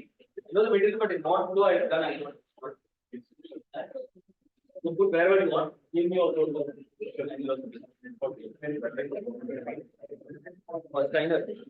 Steiner is something. Wait here. I don't know. Yeah. Steiner knew it. Sir, that's not grams. Yeah, or any metric. Now you can so this distance, no? How do you define distance? In a geometric field, so you take some set of points, look at the smallest collection of straight lines whose union will contain these points. So in geometry also it is. So Steiner itself done for geometry, now done in because now graph theory is not as old as the other. No, I don't think it goes there. I don't know. It was there. I don't know. Here you want, yeah, but you want anything straight line. So you want to, so the problem is exactly find the construction of the road, which minimizes the of the road. But you want to connect these 7. The 7, you cannot connect. No, it's not. You take extra point. You will get. So now, very correct. But minimum length. So minimum length. So I think you have to use line segment. What you use? So line segment. So you have to have some union of line. That is enough. That's what I can do. Because yes, because that time I was not. That will may not have been.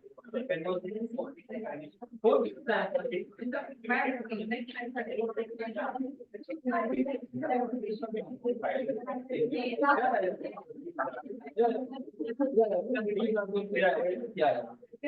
Yeah. Yeah, there are well models.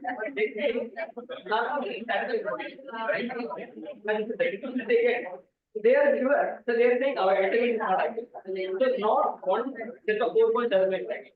This is 4 they don't use. No, they don't use it. They are saying very good, very good. But correct. Mathematical theory is correct. But when you see the data, it never said never. So it's no there is variance. Can I modify some number of entries and sell the other piece? Yeah. No, that nobody very good. People try modify slightly. Yeah, so that is actually good. So that they have got. But then from that, this is when they measure this degree is not the modified thing is not very good. So there is still work there should be done. Yeah, it's that. Yeah, it is somewhat sad, but that's the way for the current. How big is the video one? So for that, going to so then you look at this is a convex set. You look at mathematical data. Somehow you can make it. The set of all is that's the set. Yeah. So you find the closest, you will find something. But that's not that. So either they are measurement or that's not some. I don't know. I know the but from that is not. They're not even that's how it. No, not the. This is but yeah, they have. See what they say is. But this no, this somebody is the I am doing. So I know this part. Three part I know well. But the biology I don't know that. And if somebody can believe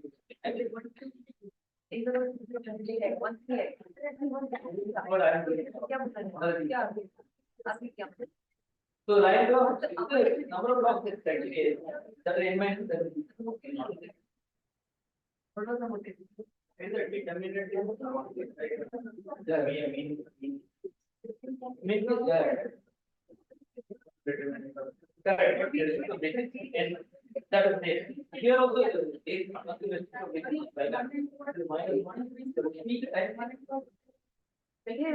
sign at the same. But China system. You be comfortable with that. For that, what to do is take it to it is -1 for P times N. So up to sign that is -1 for P. Now we take 2 P tells me then also it is there. Only that is only. I don't know what is it. There is a number very close being same. That is identical. There is identical. That is surprising. I don't know why. There is something more. They're interesting, but so I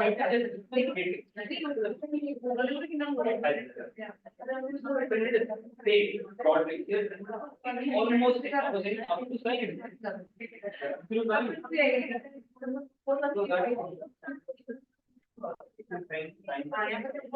Yeah. So I don't know how to do it. So we can find some more. Streaming is there. I thought it's problem to.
The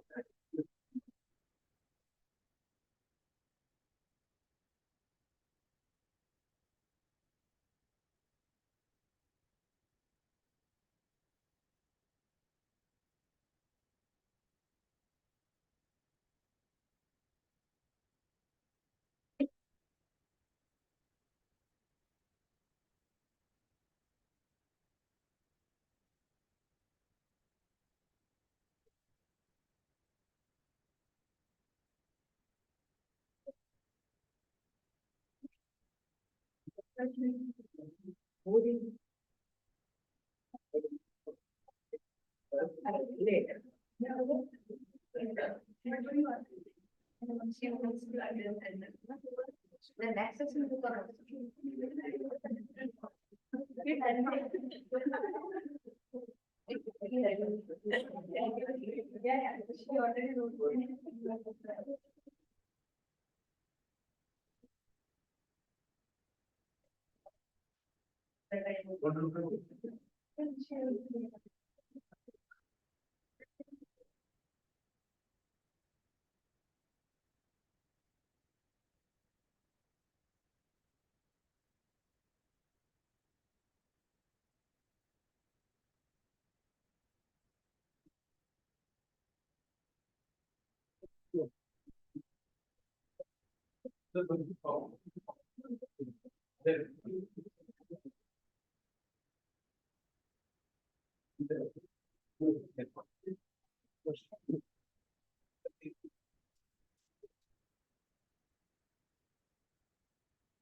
is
So I welcome you all to the session of fiscal management. This is the second session. And so far you are familiar with the matrices. Positive simultaneously, positive, subordinate matrices, then co-positive matrices, and it's lovely. And you do not, I have also taught, you do not maths. I just pointed out in the previous talk that these matrices are not known to the matrix analysis researchers, apart from PhD and PD and COPOL. COPOL to certain extent, and there is a huge scope for working on further on the special matrices. But the workshop is only a week or so. Perhaps then they conduct another workshop that is from the same participant, another advanced workshop. Then we can discuss the after classes. As I mentioned, there are more than 50 matrix classes, and many of them are introduced by us also. And there are some few papers on special matrices I have chosen, which will be distributed to you today. And without spending much time, so I will start with the other matrices. Hidden G matrices. G matrices you have heard that off diagonal is the not positive. Now this was generalized in 1979. So this was written in the thesis of Pan, and A is said to be a hidden G matrix if there exist G matrices X and Y such that Ax is equal to Y and R transpose X plus S transpose Y greater than 0 for some vector Rs greater than equal to 0. So you have to find R, S and X and Y. X and Y are both G matrices. And if you are able to find such, then we say it is a hidden G. I will give some examples. So in our paper in 2016, you know that at some point in time we worked on these hidden G matrices extensively for more than 1 year, and whatever the results we got that was published in linear algebra. But still, that area is quite open, and there is huge scope working there. Okay. And after Pan, these were what we call to Pan, Mungasarian, those who were from in academics for quite some time. They will all of you know about Mungasarian. He has a book on nonlinear programming, and so they worked on this and got substantially good results from that year. And application wise, it has a huge application in economics.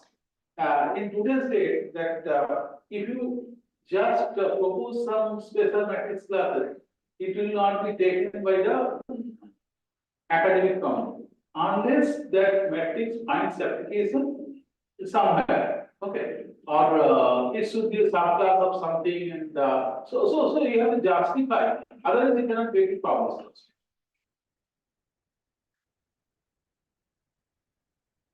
Yesterday I mentioned about strictly cohomology matrices, cohomology class matrices, and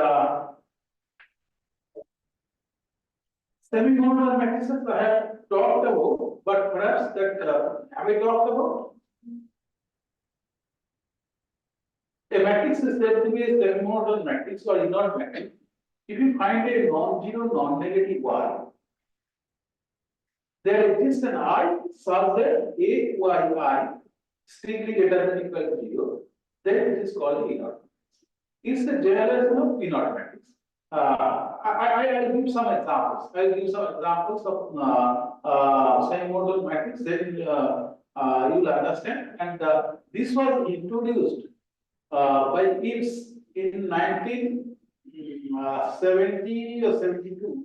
That appeared in a paper in management science, and that paper is so exhaustive that after that many people started working on these semi-modal matrices, and till now you will see some recent papers are there by some researchers from US University, then that ISI group that almost semi-modal, and they are further working on this. So it's an active area. Then sufficient column sufficient matrix I have also told what is column sufficient matrix, and these are all subclasses of inert matrix. And if you look at the source problem, that this is coming from application from games, economics, engineering, so every area, and you have seen that yesterday I have given a complementarity formulation, linear complementarity problem, where you have a linear set of inequalities along with the complementarity condition. So there, it unifies many optimization problems like linear programming, convex quadratic programming, and so on. Okay. So that's why this problem was important, and over 50 years of research that it has generated more than 2,500 publications, and still it is going on. And there will be around 800 to 1,000 researchers all over the world who is working on this problem. If you ask me the source of this problem, it was by Google, 1940. It appeared from a problem of algebraic geometry, and so they published a paper, the unloading for plane curves. Only problem with this paper is it's written in a way that it's not a modern way of writing. So I asked one of my students to rewrite it and present it, but it is worth it. Initially, linear complementarity problem was known as it's a problem of linear inequalities, and it appeared in London Mathematical Society 1966, and followed by Otto's studies. And when Lemke published this, Lemke published a paper in 1964 along with his student Hausen, and there they proved that you can compute the equilibrium point of a bimetric scheme using their algorithm, and further it was generalized by Lemke, so that you can use it for other situations. So Lemke became so famous that once he wrote this algorithm, he became so famous. Everybody started appreciating. In the afternoon slot, we have a time at the end. I can tell something about Lemke. Okay. Very few people know about Lemke. in fact, that we had a workshop dedicated to Lemke's work at ISI. So all works of Lemke was presented there, and what are the other works were done, we did it. So here I have given brief overview of that, but not now, that in the afternoon session I will do that.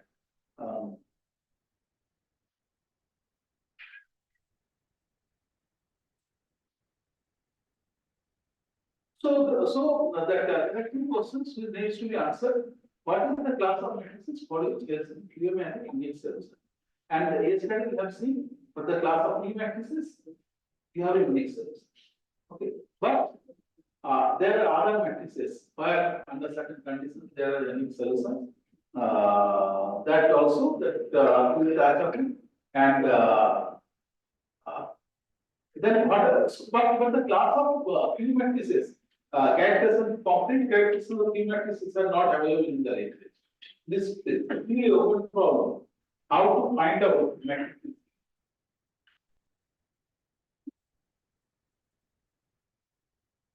And same is true for we do not have any answer that how to recognition problem for Q-not.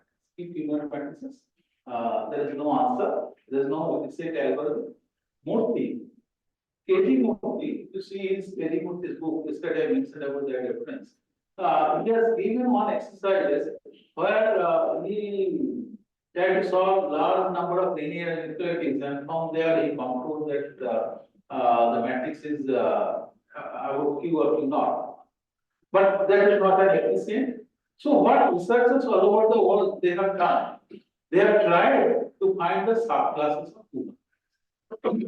Yesterday you have seen that one of the such subclasses is element. And it was Portal's baby, and whenever we talk about successive matrices, he is very fond of that. And so this is the open problem that is mentioned. All these slides will be circulated to you. Is it coming? It's not coming. Okay. So all these slides will be circulated to you. Yesterday somebody was asking about that definition of positive subdomain matrices and all. So it is there in this slide. Corrected that you can see that definitions are mentioned here, and all these examples, challenging all the examples which I told you yesterday, and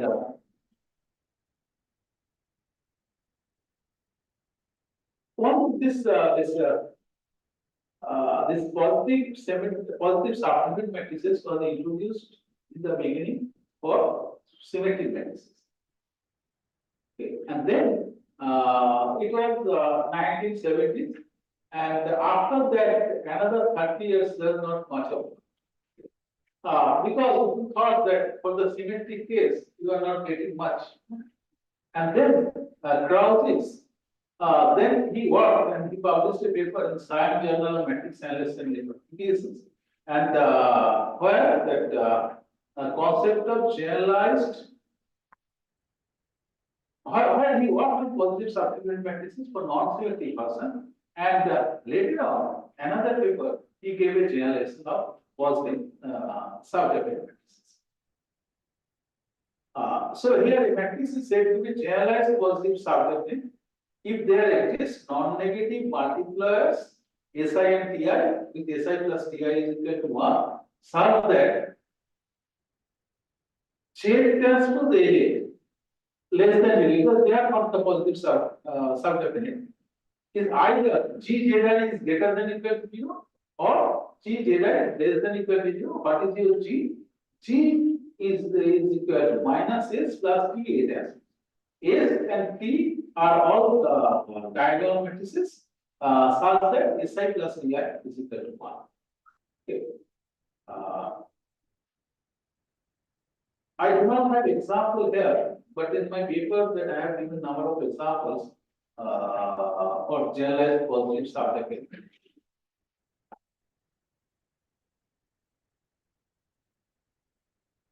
So this is in short, it is written as GPS bidding. Okay. And we worked on this special class and introduced a quicker version of generalized positive supplement. So it is called quick generalized positive supplement. So quick generalized positive supplement matrix means this G data is greater than equal to 0. These are unisigned.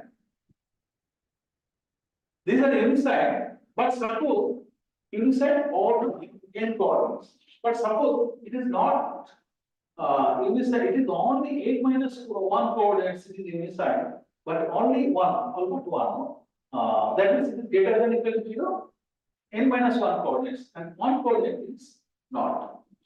So there we say it is a weaker version of that. This is called weak generalized positive supplement. And this paper was published in linear and multilinear algebra, and we have a paper on positive subjective in linear algebra and its applications. And for generalized positive subjective, we have a paper on science journal and matrix analysis. We will distribute all. Okay. So these are the class study, and the result we got is the following: that if it is generalized positive subjective along with C naught copositive, then it gives rise to a matrix called P naught matrix.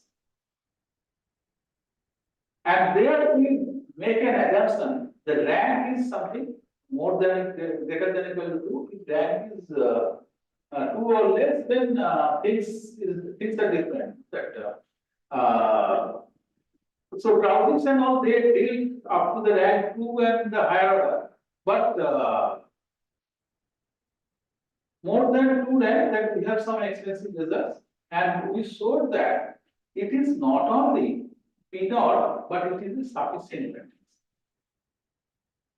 Sufficient matrix that has a special feature that it can be processed by the Lemke's algorithm. Any linear combinatorial problem can be processed by the Lemke's algorithm, and it is the subclass of P naught. And but you will not find these results in Hall and Johnson's book or the topics in matrix analysis or any other book. You will not. This is available only in the published papers. It is not. You cannot get everything in one book.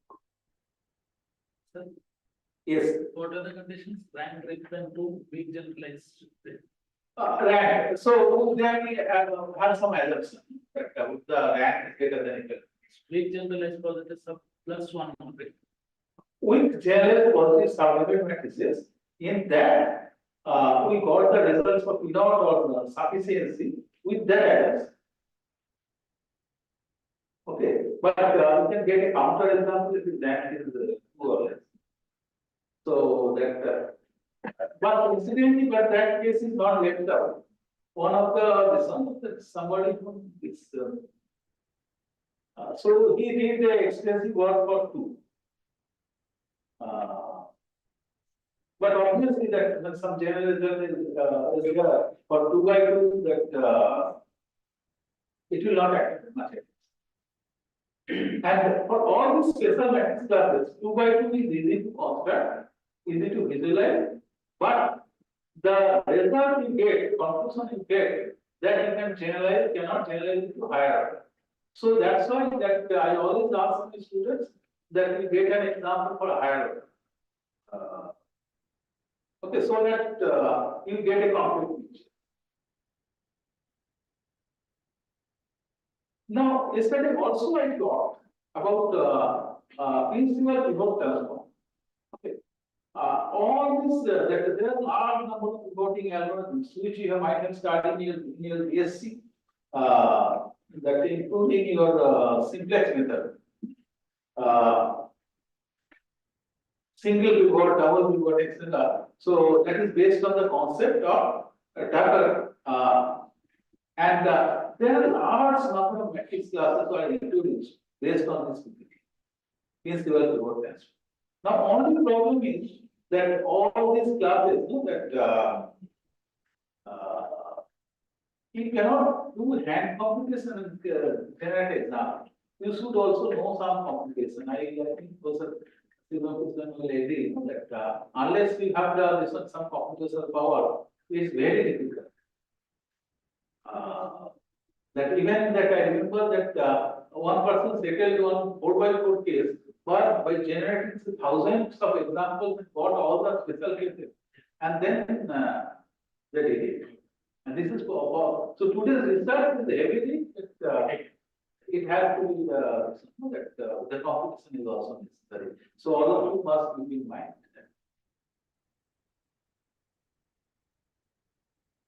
So this part I will tell you in detail. I just keep from here. I take the other.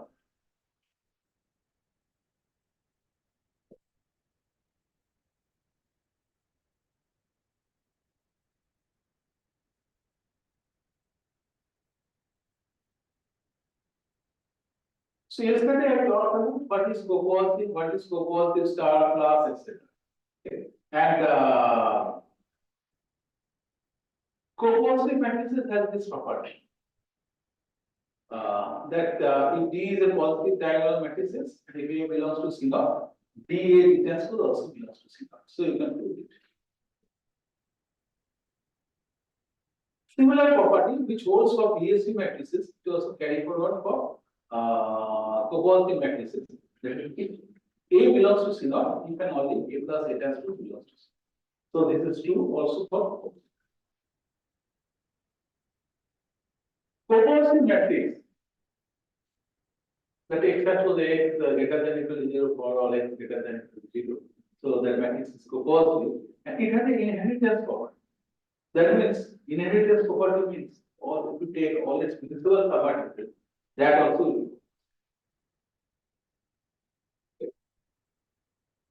And it is so in that sense, no, that it is a complete class. Okay, it is a complete class, and the same is true for composite class. Composite class also is a complete class, and if you take the example for strictly composite,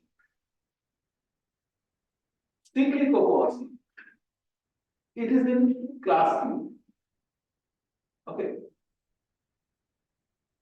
and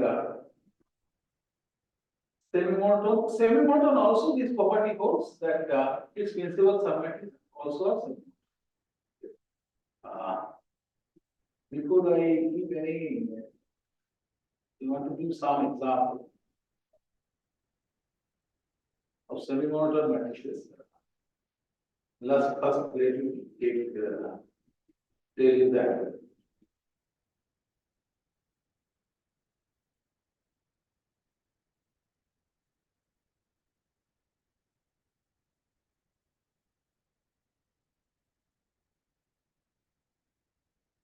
Okay. Can you see this matrix? 0, 1, 0, minus 1, 0, 1, and 0, 1. So this is a semi-monotone matrix. Why? If you take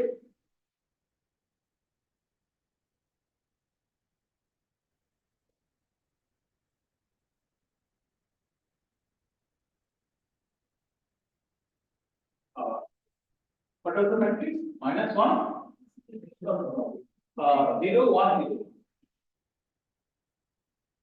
1, 0, minus 1, 0, 1.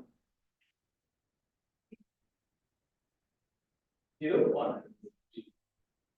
Now you take it non-zero, non-negative. Okay. Say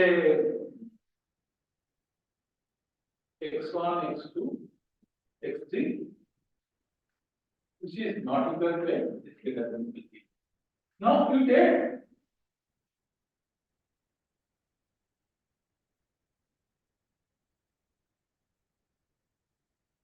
now you have to show that it is one I such that you are getting xi greater than 0 and mxi greater than equal. So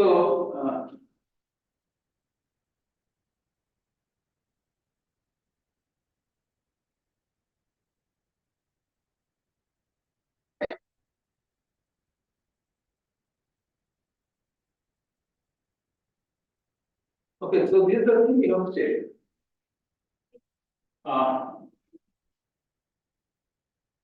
So first of case one, you take x1, x2, x3 not equal to, right? Then what will happen? If you take x1, x2, x3 not equal to 0, not equal to 0, and x3 not equal to 0, I can find a k, say, for k is equal to 1 or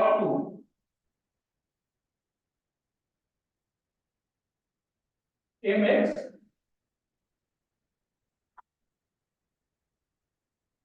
to multiply. So what will be the first one? x1. Okay. Right? Oh, first one is x. So you can see that for k is equal to 1 or 2, k is equal to 1. K is equal to 1 or 2 if you check, equal to 1 or 3. K is equal to 1 or 3. Mx greater than. So you are able to find the k. Now next is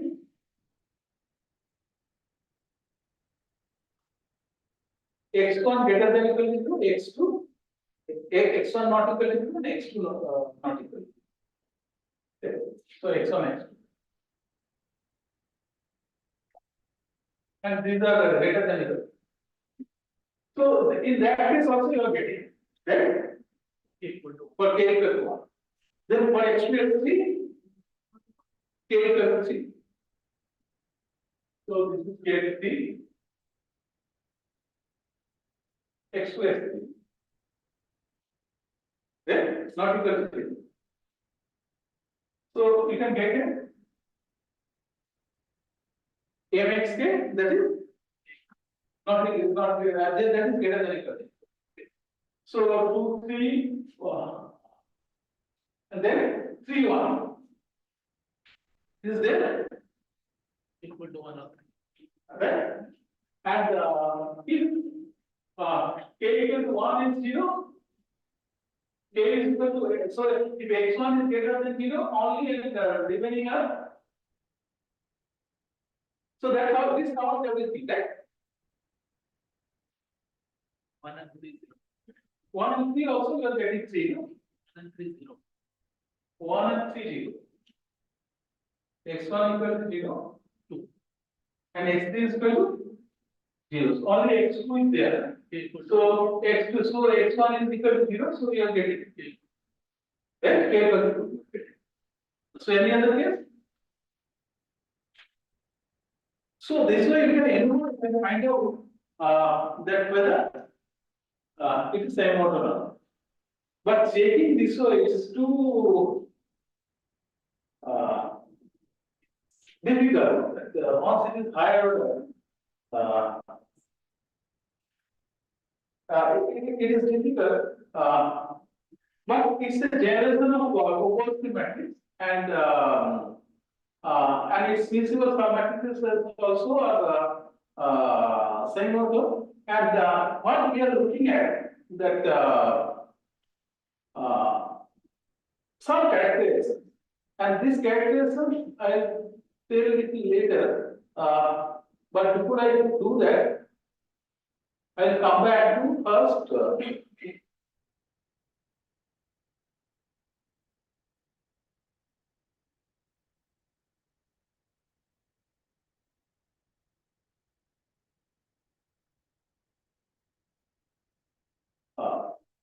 Come back to fully composite class.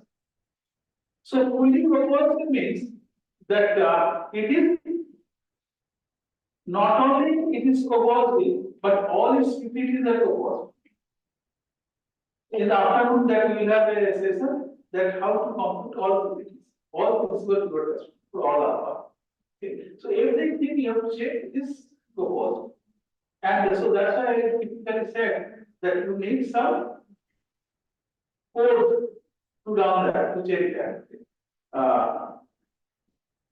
If all these PPTs are also proposed, then we say it is fully proposed. Similarly, if all its PPTs are also same model, then we say it is fully same. So it is introduced by Cotton and Stone in 1980s, and still it is 40 years old, but it is not sufficient yet. Okay, and it is obvious that this inordinate, this contains the class inord and P. So, and you know the importance of P and P not matrices. I will also show you. So this class attracted a lot of attention to everybody that to work on this, and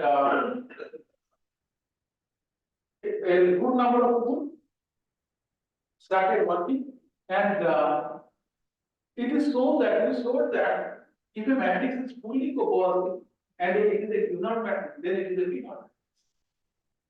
This was proved by us, and similarly, that suppose A belongs to C-not, then the following statement is equivalent. If A is a Cunard matrix, then for all repeating as a commodity, this is initially observed by running lots of examples, and then we observe that MII equal to 0 implies whatever diagonal element is 0, MIG plus MTI also is equal to 0. And it is a completely Cunard matrix, which means that its all matrices are also Cunard. Not only the matrix is a Cunard matrix, but all its principal submatrices are also Cunard.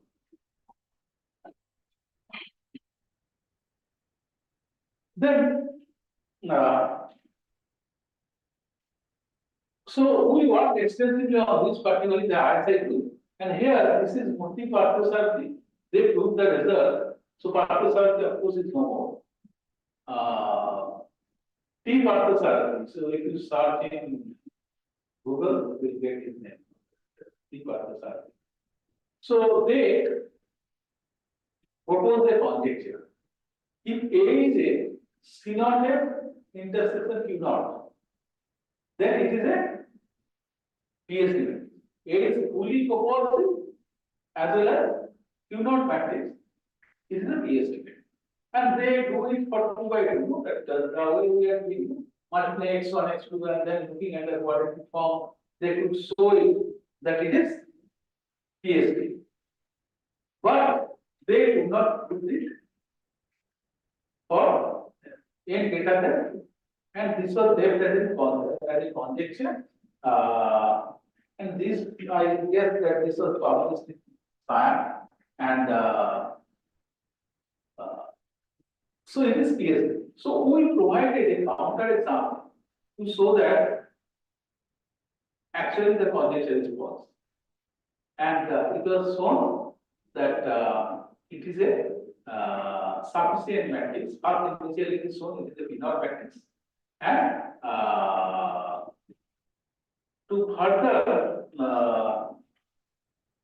down that it is a sufficient matrix, it is shown. And the result we proved in a very elegant manner. We use the result from Cottle and Wu that if all the principal submatrices, all 2 by 2, are sufficient, then whole matrix is sufficient. So this result was used, and we give a very short proof to show that yes, it is sufficient. This was another result which is observed by us. If it is a fully composite, all it is copolytic, then and if you assume that the original matrix is a diagonal element greater than 0, then it is a P-not matrix. Is the statement clear? Of the theorem?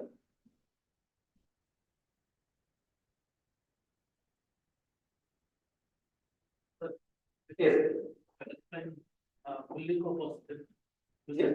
While defining fully co-positive, you said all PPTs should be co-positive. All PPTs are co-positive. I think the definition of it is something, can you go back to the definition? Co-positive difference, right? Okay. So, yeah, so written every legitimate. A legitimate. That So when you draw a PPT, you will see in the formula that A alpha by inverse. So if A alpha by inverse doesn't exist, then PPT will not exist. So it is for all PPT exist. So those PPTs are called legitimate PPT. In fact, Portal uses this word that legitimate PPT.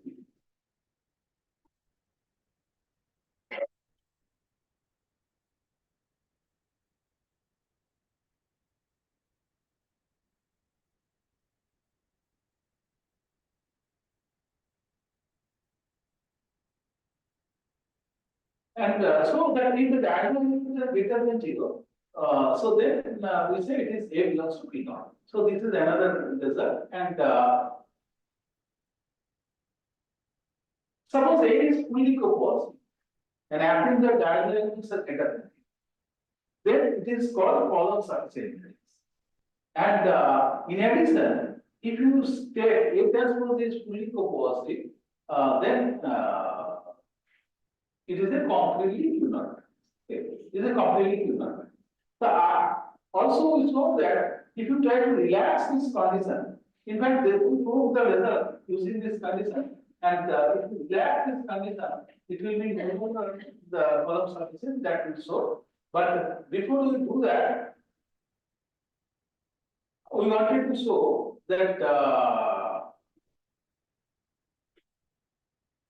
C naught and intersection Q naught, that is fully co-positive allowing Q naught assumption, that for the two more than 2 by 2 in pairs. So this example was very difficult to construct. So this was done for 3 by 3 matrix. Okay. So this was the 3 by 3 matrix it was asking.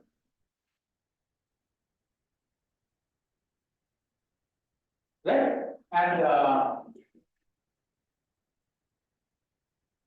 if you take the principal sum matrices of order 2, so they are positive definite. Why is this positive definite?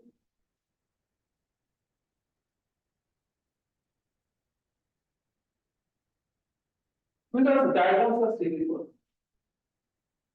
Right? Diagrams are strictly positive, and you can see, and if you take A plus A transpose, A plus A transpose, that you can see that all visual submissions of order 2 are positive definite, but determinant of A plus A transpose is less than A, which means a symmetric matrix. If you take a positive symmetric matrix, and if the determinant is less than 0, it is not a positive. Okay. How do we find out if it is positive symmetric matrix? We take A plus A transpose and change the determinant of all possible submatrices. If it is greater than or equal to 0, then we say it is PST. But if some determinant is less than 0, so then it is not PST. Okay, so we make use of this result, and we show that it is not PST. Okay. Then we calculate all the PPTs, and what legitimate PPT you get only that for G for phi and phi and other PPTs are this. Okay. And then we express them in this form. And once we express this in this form, we are able to find some x, that for which it is not non-negative. So therefore, it is not positive. And similarly, this matrix, if you see, it is a co-positive, fully co-positive matrix. So in the afternoon, if you compute all its PPT, you will find all its PPTs are co-positive. But if you take A transpose, if you take A transpose is not fully proportional. So that's why that in the theorem it was necessary to assume that A transpose is a C naught. Now the story is not over here. That proportional matrices, that Moskvin, which are here it was introduced. You can just see somewhere that David. Yes. Proportional matrix is introduced which here. Can you see the full and Yes.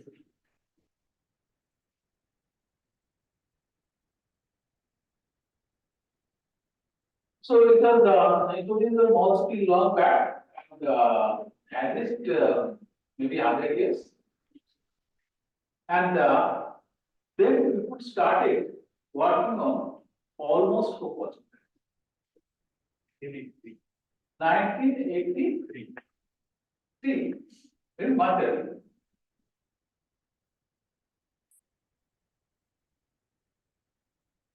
Before the mosque.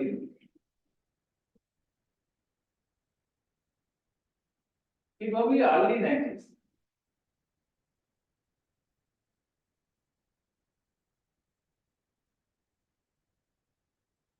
I have some slides where it is there. But in any case, then Haliaho introduced almost proportional matrices, but it is in the symmetry. What is almost proportional? Up to n minus 1 order is proportional, but nth order is not. So that is called almost proportional matrices. And so following that, he introduced almost strictly copositive and other classes. So it is copositive of order n minus 1, but not of order n. Okay. And there are certain nice results was available on this.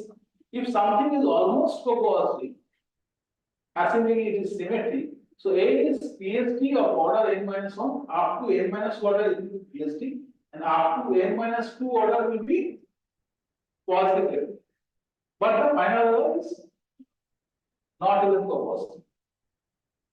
Okay. So this is very interesting class, but he assumes symmetry.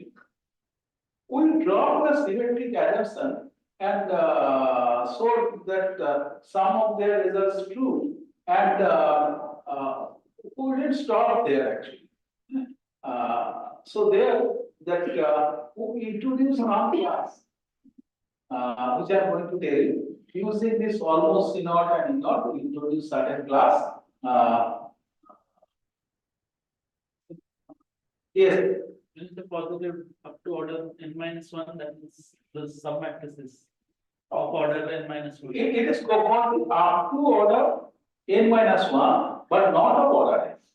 And obviously all the submatrices also have to be copositive order n. Or copositive, submatrices have to be copositive. So up to n minus order is fine, it is copositive, but beyond that, final order, it is not. So those are called almost copositive. And here that one additional advantage is that those who have their this one, that who do not like this analysis and all that, perhaps for them it is a very nice talk. So you should have at them and they should have knowledge in linear algebra. Then perhaps you can prove many results. Okay, so and if you are a little bit that computationally that you should be able to use the MATLAB or Python or whatever it is.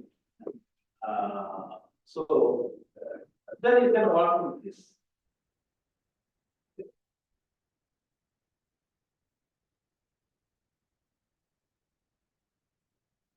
Now, so when this almost that we dropped the symmetric items and then started working with non-symmetric items.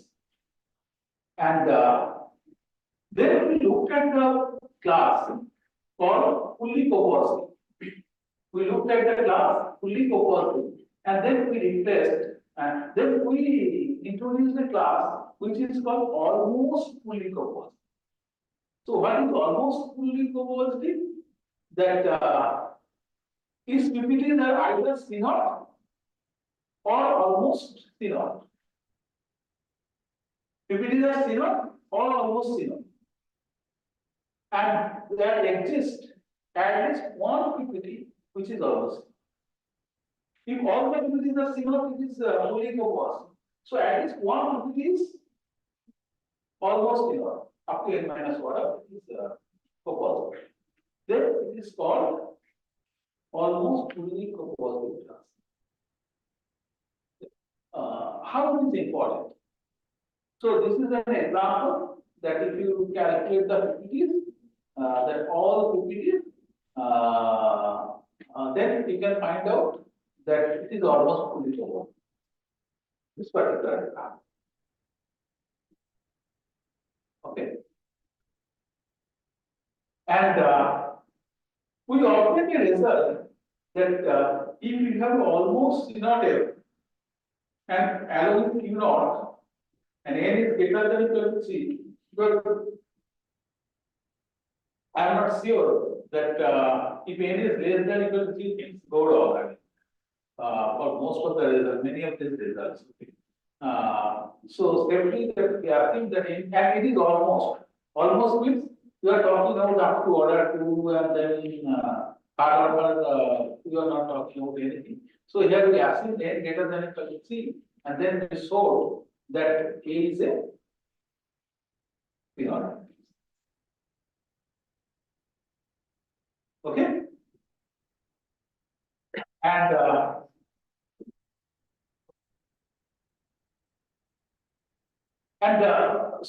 it was shown that this class is non-empty, and then we didn't stop there. Then we introduced another class where PPTs are either almost enough or not. So this class is also not explored, and we are able to show that under the assumption P0, it is P0. It is a P0 matrix. Now my question is the following: that studying extensively this class. Okay, this PPT based matrix class. I think with that one can produce 4 to 5 PhD. It is not difficult. So these classes have enormous potential.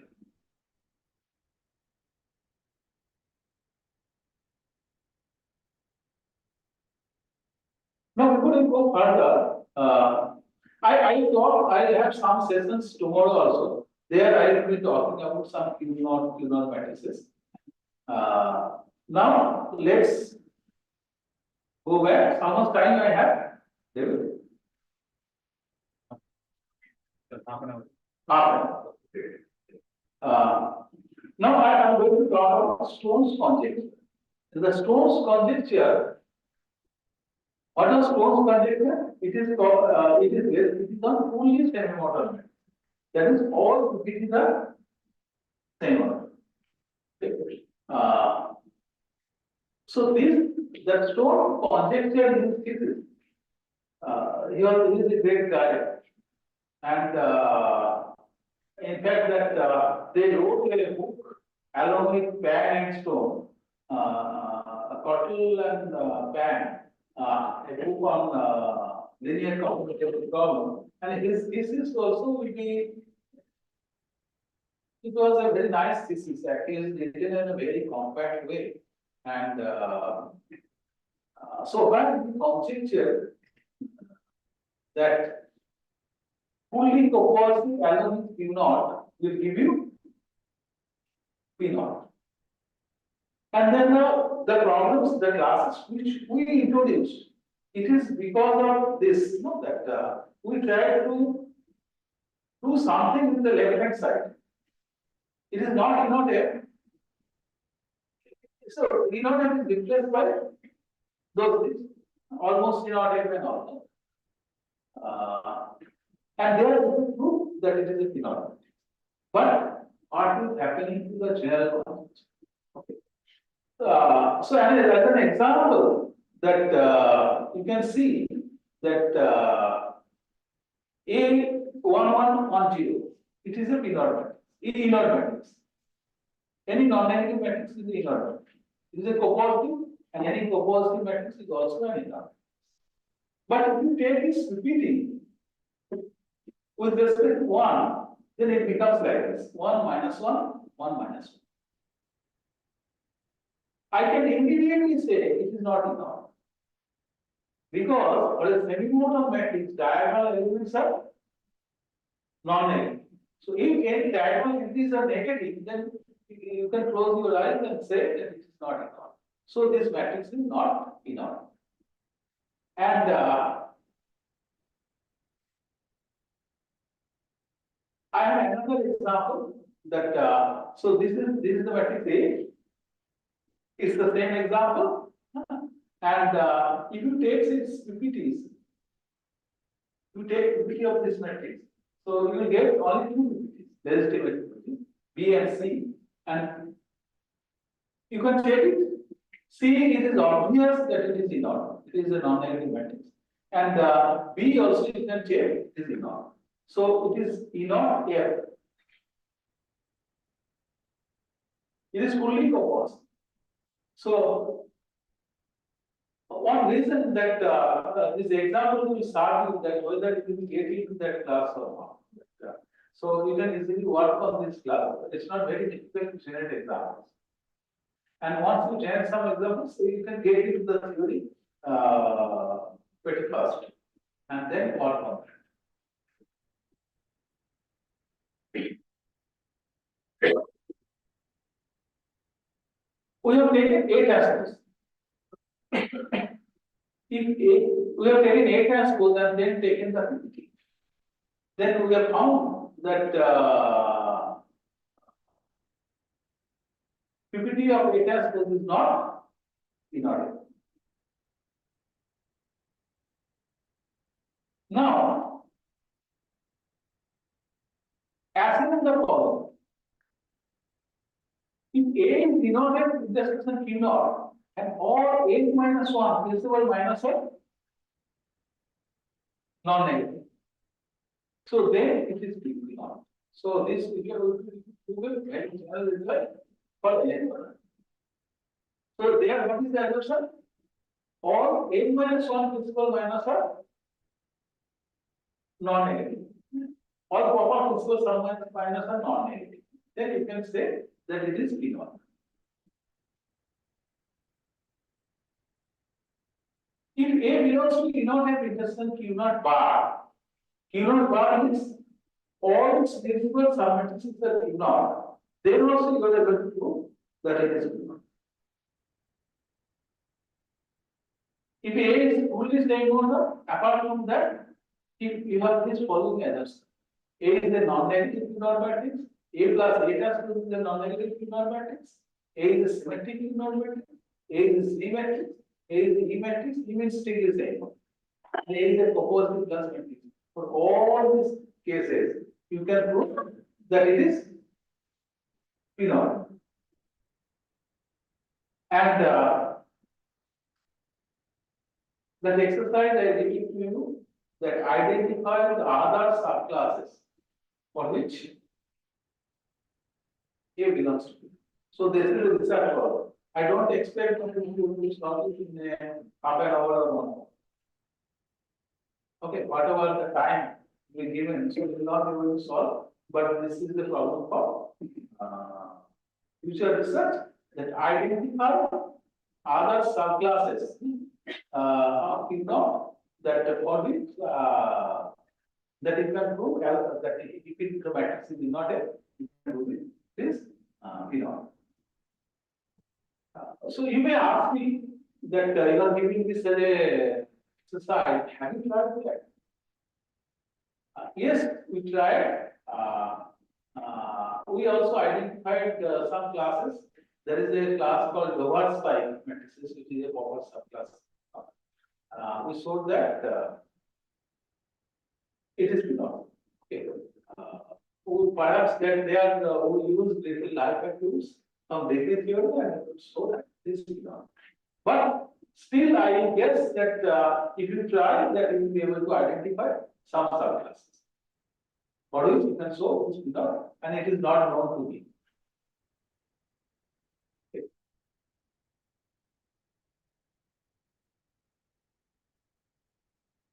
Now here, that if the diagonal is that positive and it is E naught F, then it is a P naught matrix. Okay. And it is for any less than 3. And now next that Stone's conjecture is E naught F, this E naught is P naught. There is this fully same order and E naught matrix is the P naught. That was Stone's conjecture. For A is equal to 4, Partosarati and others, they proved that this is P naught. But they did really extensive the computational work, and they could get all the special cases. You follow that 4x10 matrix is kind of all the special cases. They enumerated all the special cases. So it was the paper went to several pages for that proof, and they could prove it is P naught. Okay. Stone was also happy that his conjecture is against for N is equal to 4 is 2. Then these people, what they did? They did it with N equal to 5. Again, computed. Then left it to either you prove the general case, N equal to 5 will not. Then again you write another for N equal to 6 with more computation and all. So it will not do. So we prove the general case. But they didn't succeed, and several others in our community of special matrices, they also tried, but it didn't work out. But what we did, we started identifying special subclasses of P naught for which this conjecture is, but not the general. So that so this is the status of Stone's conjecture. Even the conjecture is Stone, but I believe that this is a really interesting area to work. And so far, people have not worked with principal pivot based transform, that principal pivot transform based matrix classes, and these are the PPT based matrix classes. You may wonder why people have not worked with PPT based matrix. When you know that PPT of the PSD matrix is PSD matrix, but for C0 is not true. PPT of the topology matrix is not proposed. Why people have not done? Because that we cannot do hand computation of finding PPT for that time. And the number of PPT will be, suppose N is equal to 3. How many PPTs will be there?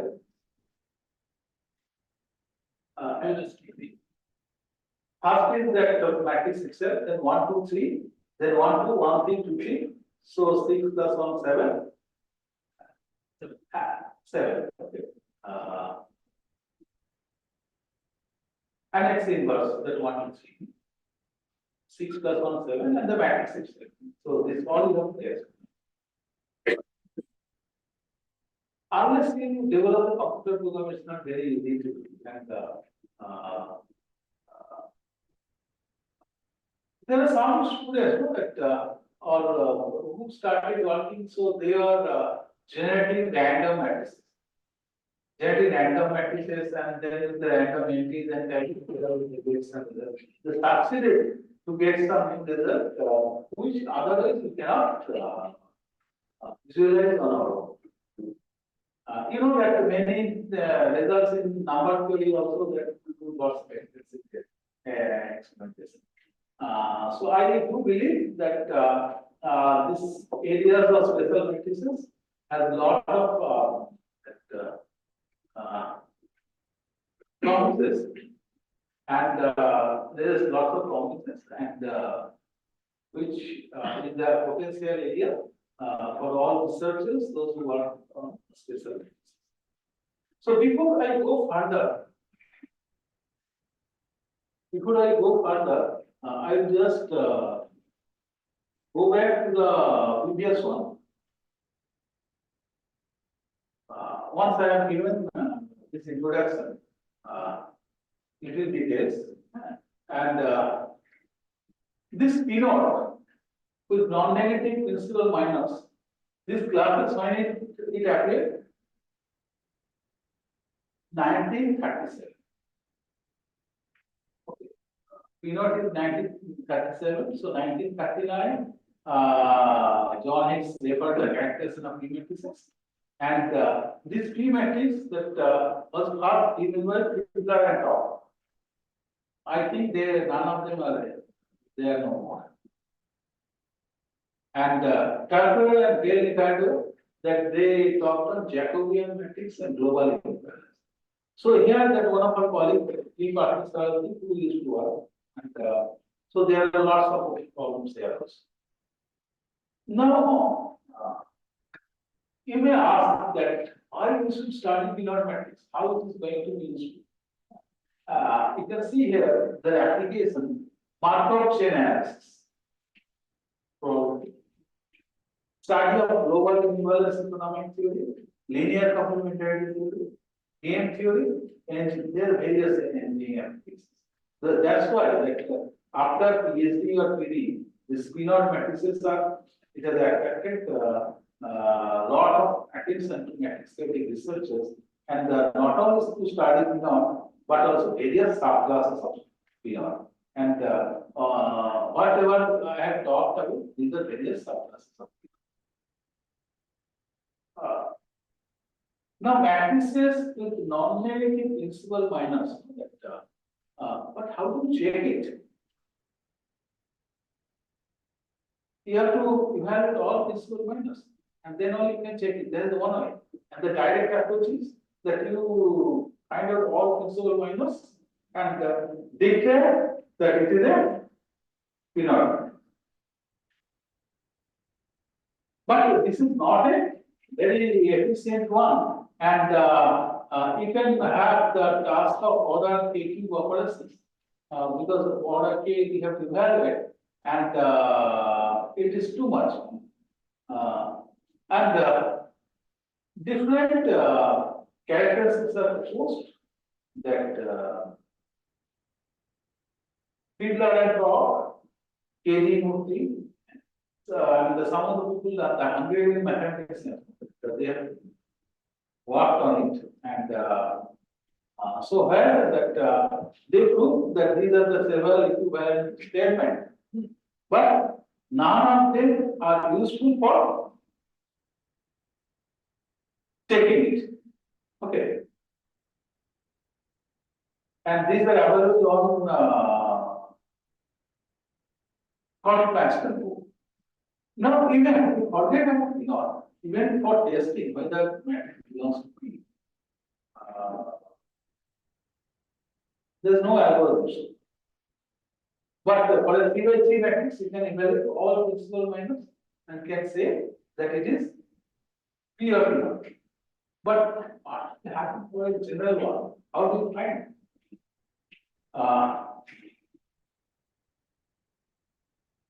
KG Murthy, if you search KG Murthy, you will find it. Now he is very old. So he gave some algorithm to find out whether matrix M belongs to. And he said that if you find out the solution of a linear complementary problem for these columns, and then 3n plus 2 columns, then you can declare that the matrix is a P matrix. It was going on fine, and in fact that this was a part of his thesis, and there is a and those days, you know, in today's date that for a thesis that he published 3 to 4 papers like this to get a thesis, and those days that we had a initial that tradition that whatever result is there, we used to put it together in one paper And let it be 40, 45, 50 pages, but it was there in one. But today that people perhaps that cooler board or this one. So they divide it in policy so that it will look like that your policy many. But in our this that addition was not there. So he published, the entire thesis was published and it appeared in Linear Algebra and this was one of the results. So and in early 90s, no, that, there used to be some this kind of workshop that I do not find this kind of workshop in today's date. And Professor Prasad is encouraged to conduct such kind of workshop, which will be useful for the matrix theory community. So where the special matrices are given a main field, and so what it is that when such kind of workshop was there in 90s, that time I was also listening like that about this maths classes, and I was also fascinated by listening to this class of special matrices. And so this when this was presented, that one of the participants he gave a indication counter exam that if all visual minus are negative, so this result will fail. So how you can say that it is a result of it. And initially that speaker got very annoyed. And he was very annoyed and scolded him. But later on, and those days it was very difficult to check, that whether it has a really unique solution or not, for all those, you have to do a lot of calculation and then only you can find out that yes, it is result there is some flaw. And ultimately, when the KG Murthy they contacted KG Murthy, he also realized that he used some induction argument. In the induction argument, normally you for n equal to 2, 3, and then Sn for t and 2 for t plus 1. So there are things went wrong that while using the induction argument, because of the reason that for matrices, there are many things that which work for n equal to 3, that doesn't work for 2 or 3, that may not be carried forward for higher. So he felt unhappy. And story is not ending here. Along with this one, that many people started work that time, that following Murthy's work, that people published some paper. So Tamir is one of them. So his results also went wrong. So there are many some researchers who used his result that went wrong. So I have this one advice for you. When you are using some result, you should also be convinced that result is correct. And there is another person called Kostrava. So his result also went wrong. And initially that in our early days, we are also advised by a very senior people, when you use Kostrava result, you should be very careful. So this was told by one of our seniors, and we still will follow that. And things may go wrong. But nevertheless, that Murthy's theorem was correct for n is equal to 3, up to n is equal to 3. And this remains a open problem. And there are some of the open problems which we have mentioned in the literature in our published papers, that these open problems are characterize the matrix class for which at least one is a matrix or a hidden matrix. Okay. This class is open. You may ask me that who are the people working on this kind of problem. In US, there is a big group that who are working in inverse G-matrix. Because that I understand that for the PhD students, later on it has become a mandatory to do postdoc. And you need to find, you should not be a dead area. So what I mean to say, it is still very active area. Then cooperative class, many people are working on cooperative class. Is there a simple identification process that a matrix is beyond interest? And of course, that anybody proves this conjecture that's all. That, whether it is 20 pages, 30 pages, it doesn't matter. That it can your thesis will get.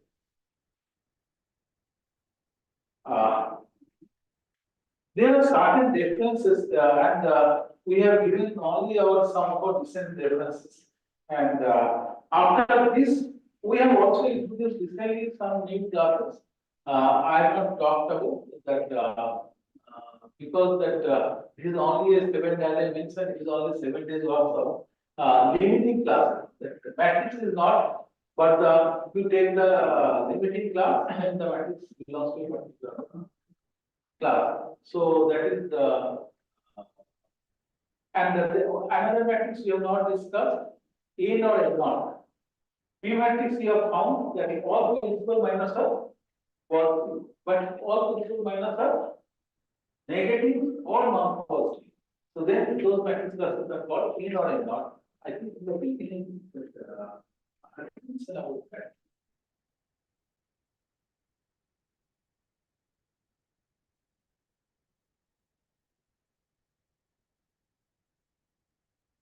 So in the other slide, it is there.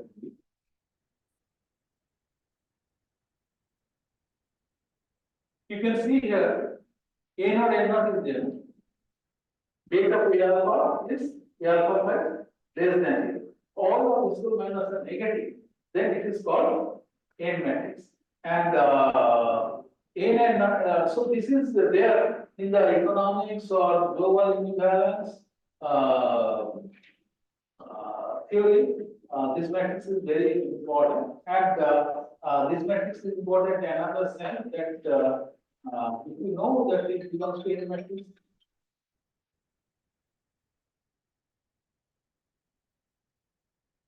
Can you talk to me later? Can you talk to me after half? Yes, sure. Okay.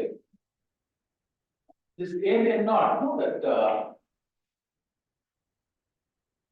so this less than equal to 0, so it is non-positive.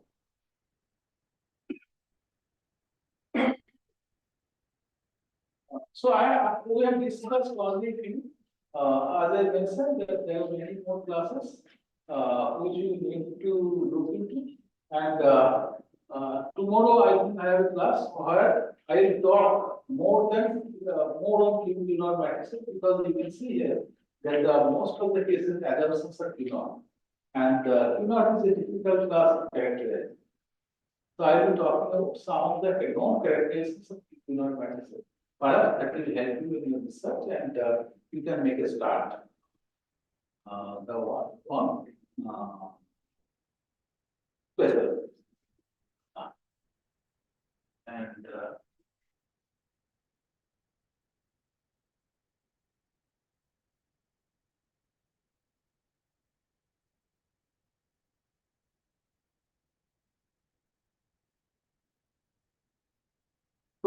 so last problem was that we ended up with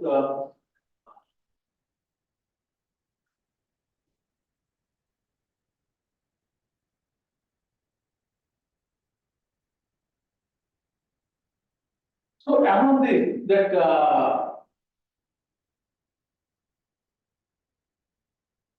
there is one thing that recognizing Q matrix is very difficult. Okay.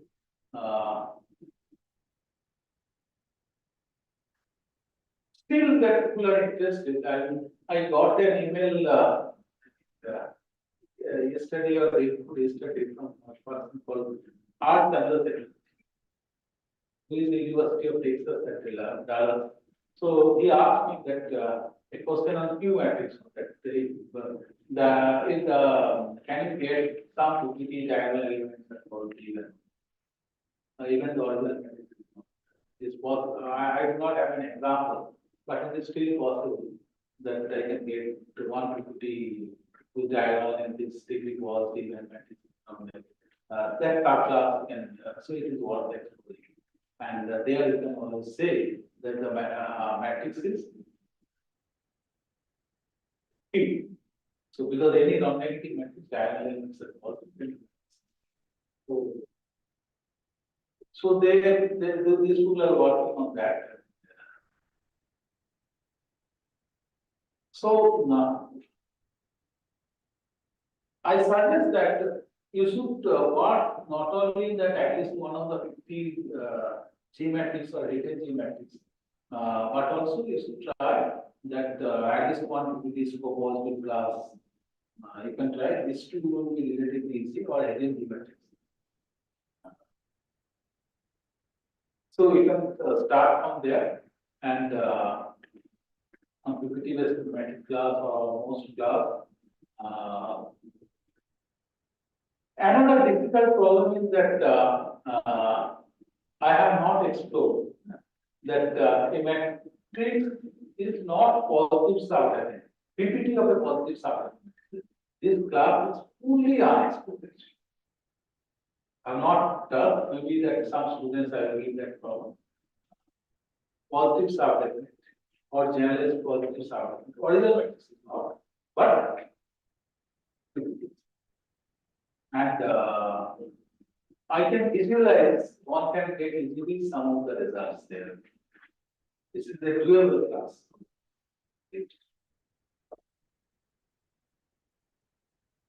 Okay, so now, if you have any questions, you can ask me. How much time? Completed 50 minutes. Just 2 minutes, then I have a question. So any questions?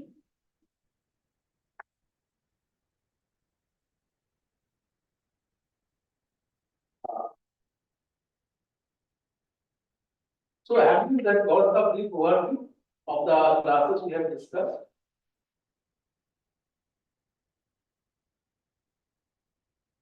I believe that if you get a brief overview that of the classes, and here you do not require that much background also.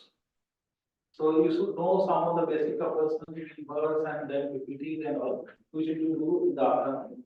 And for proving certain things, you should have some knowledge of linear algebra.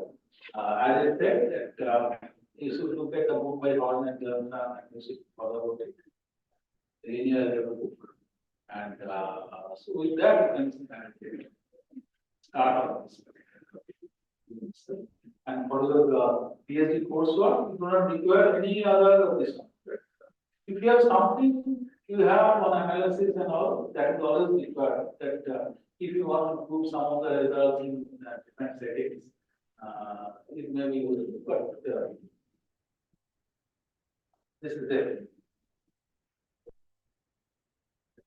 So we must start. So we will stop here. If you don't have any other questions.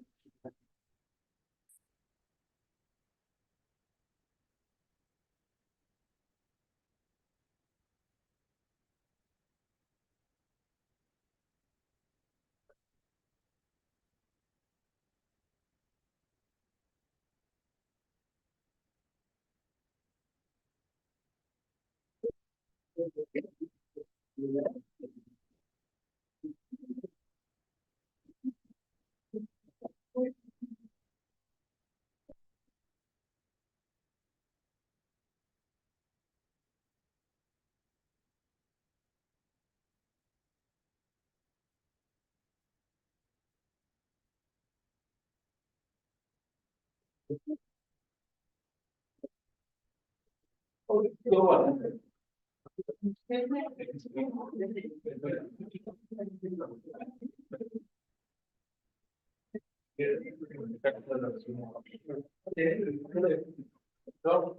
Yeah.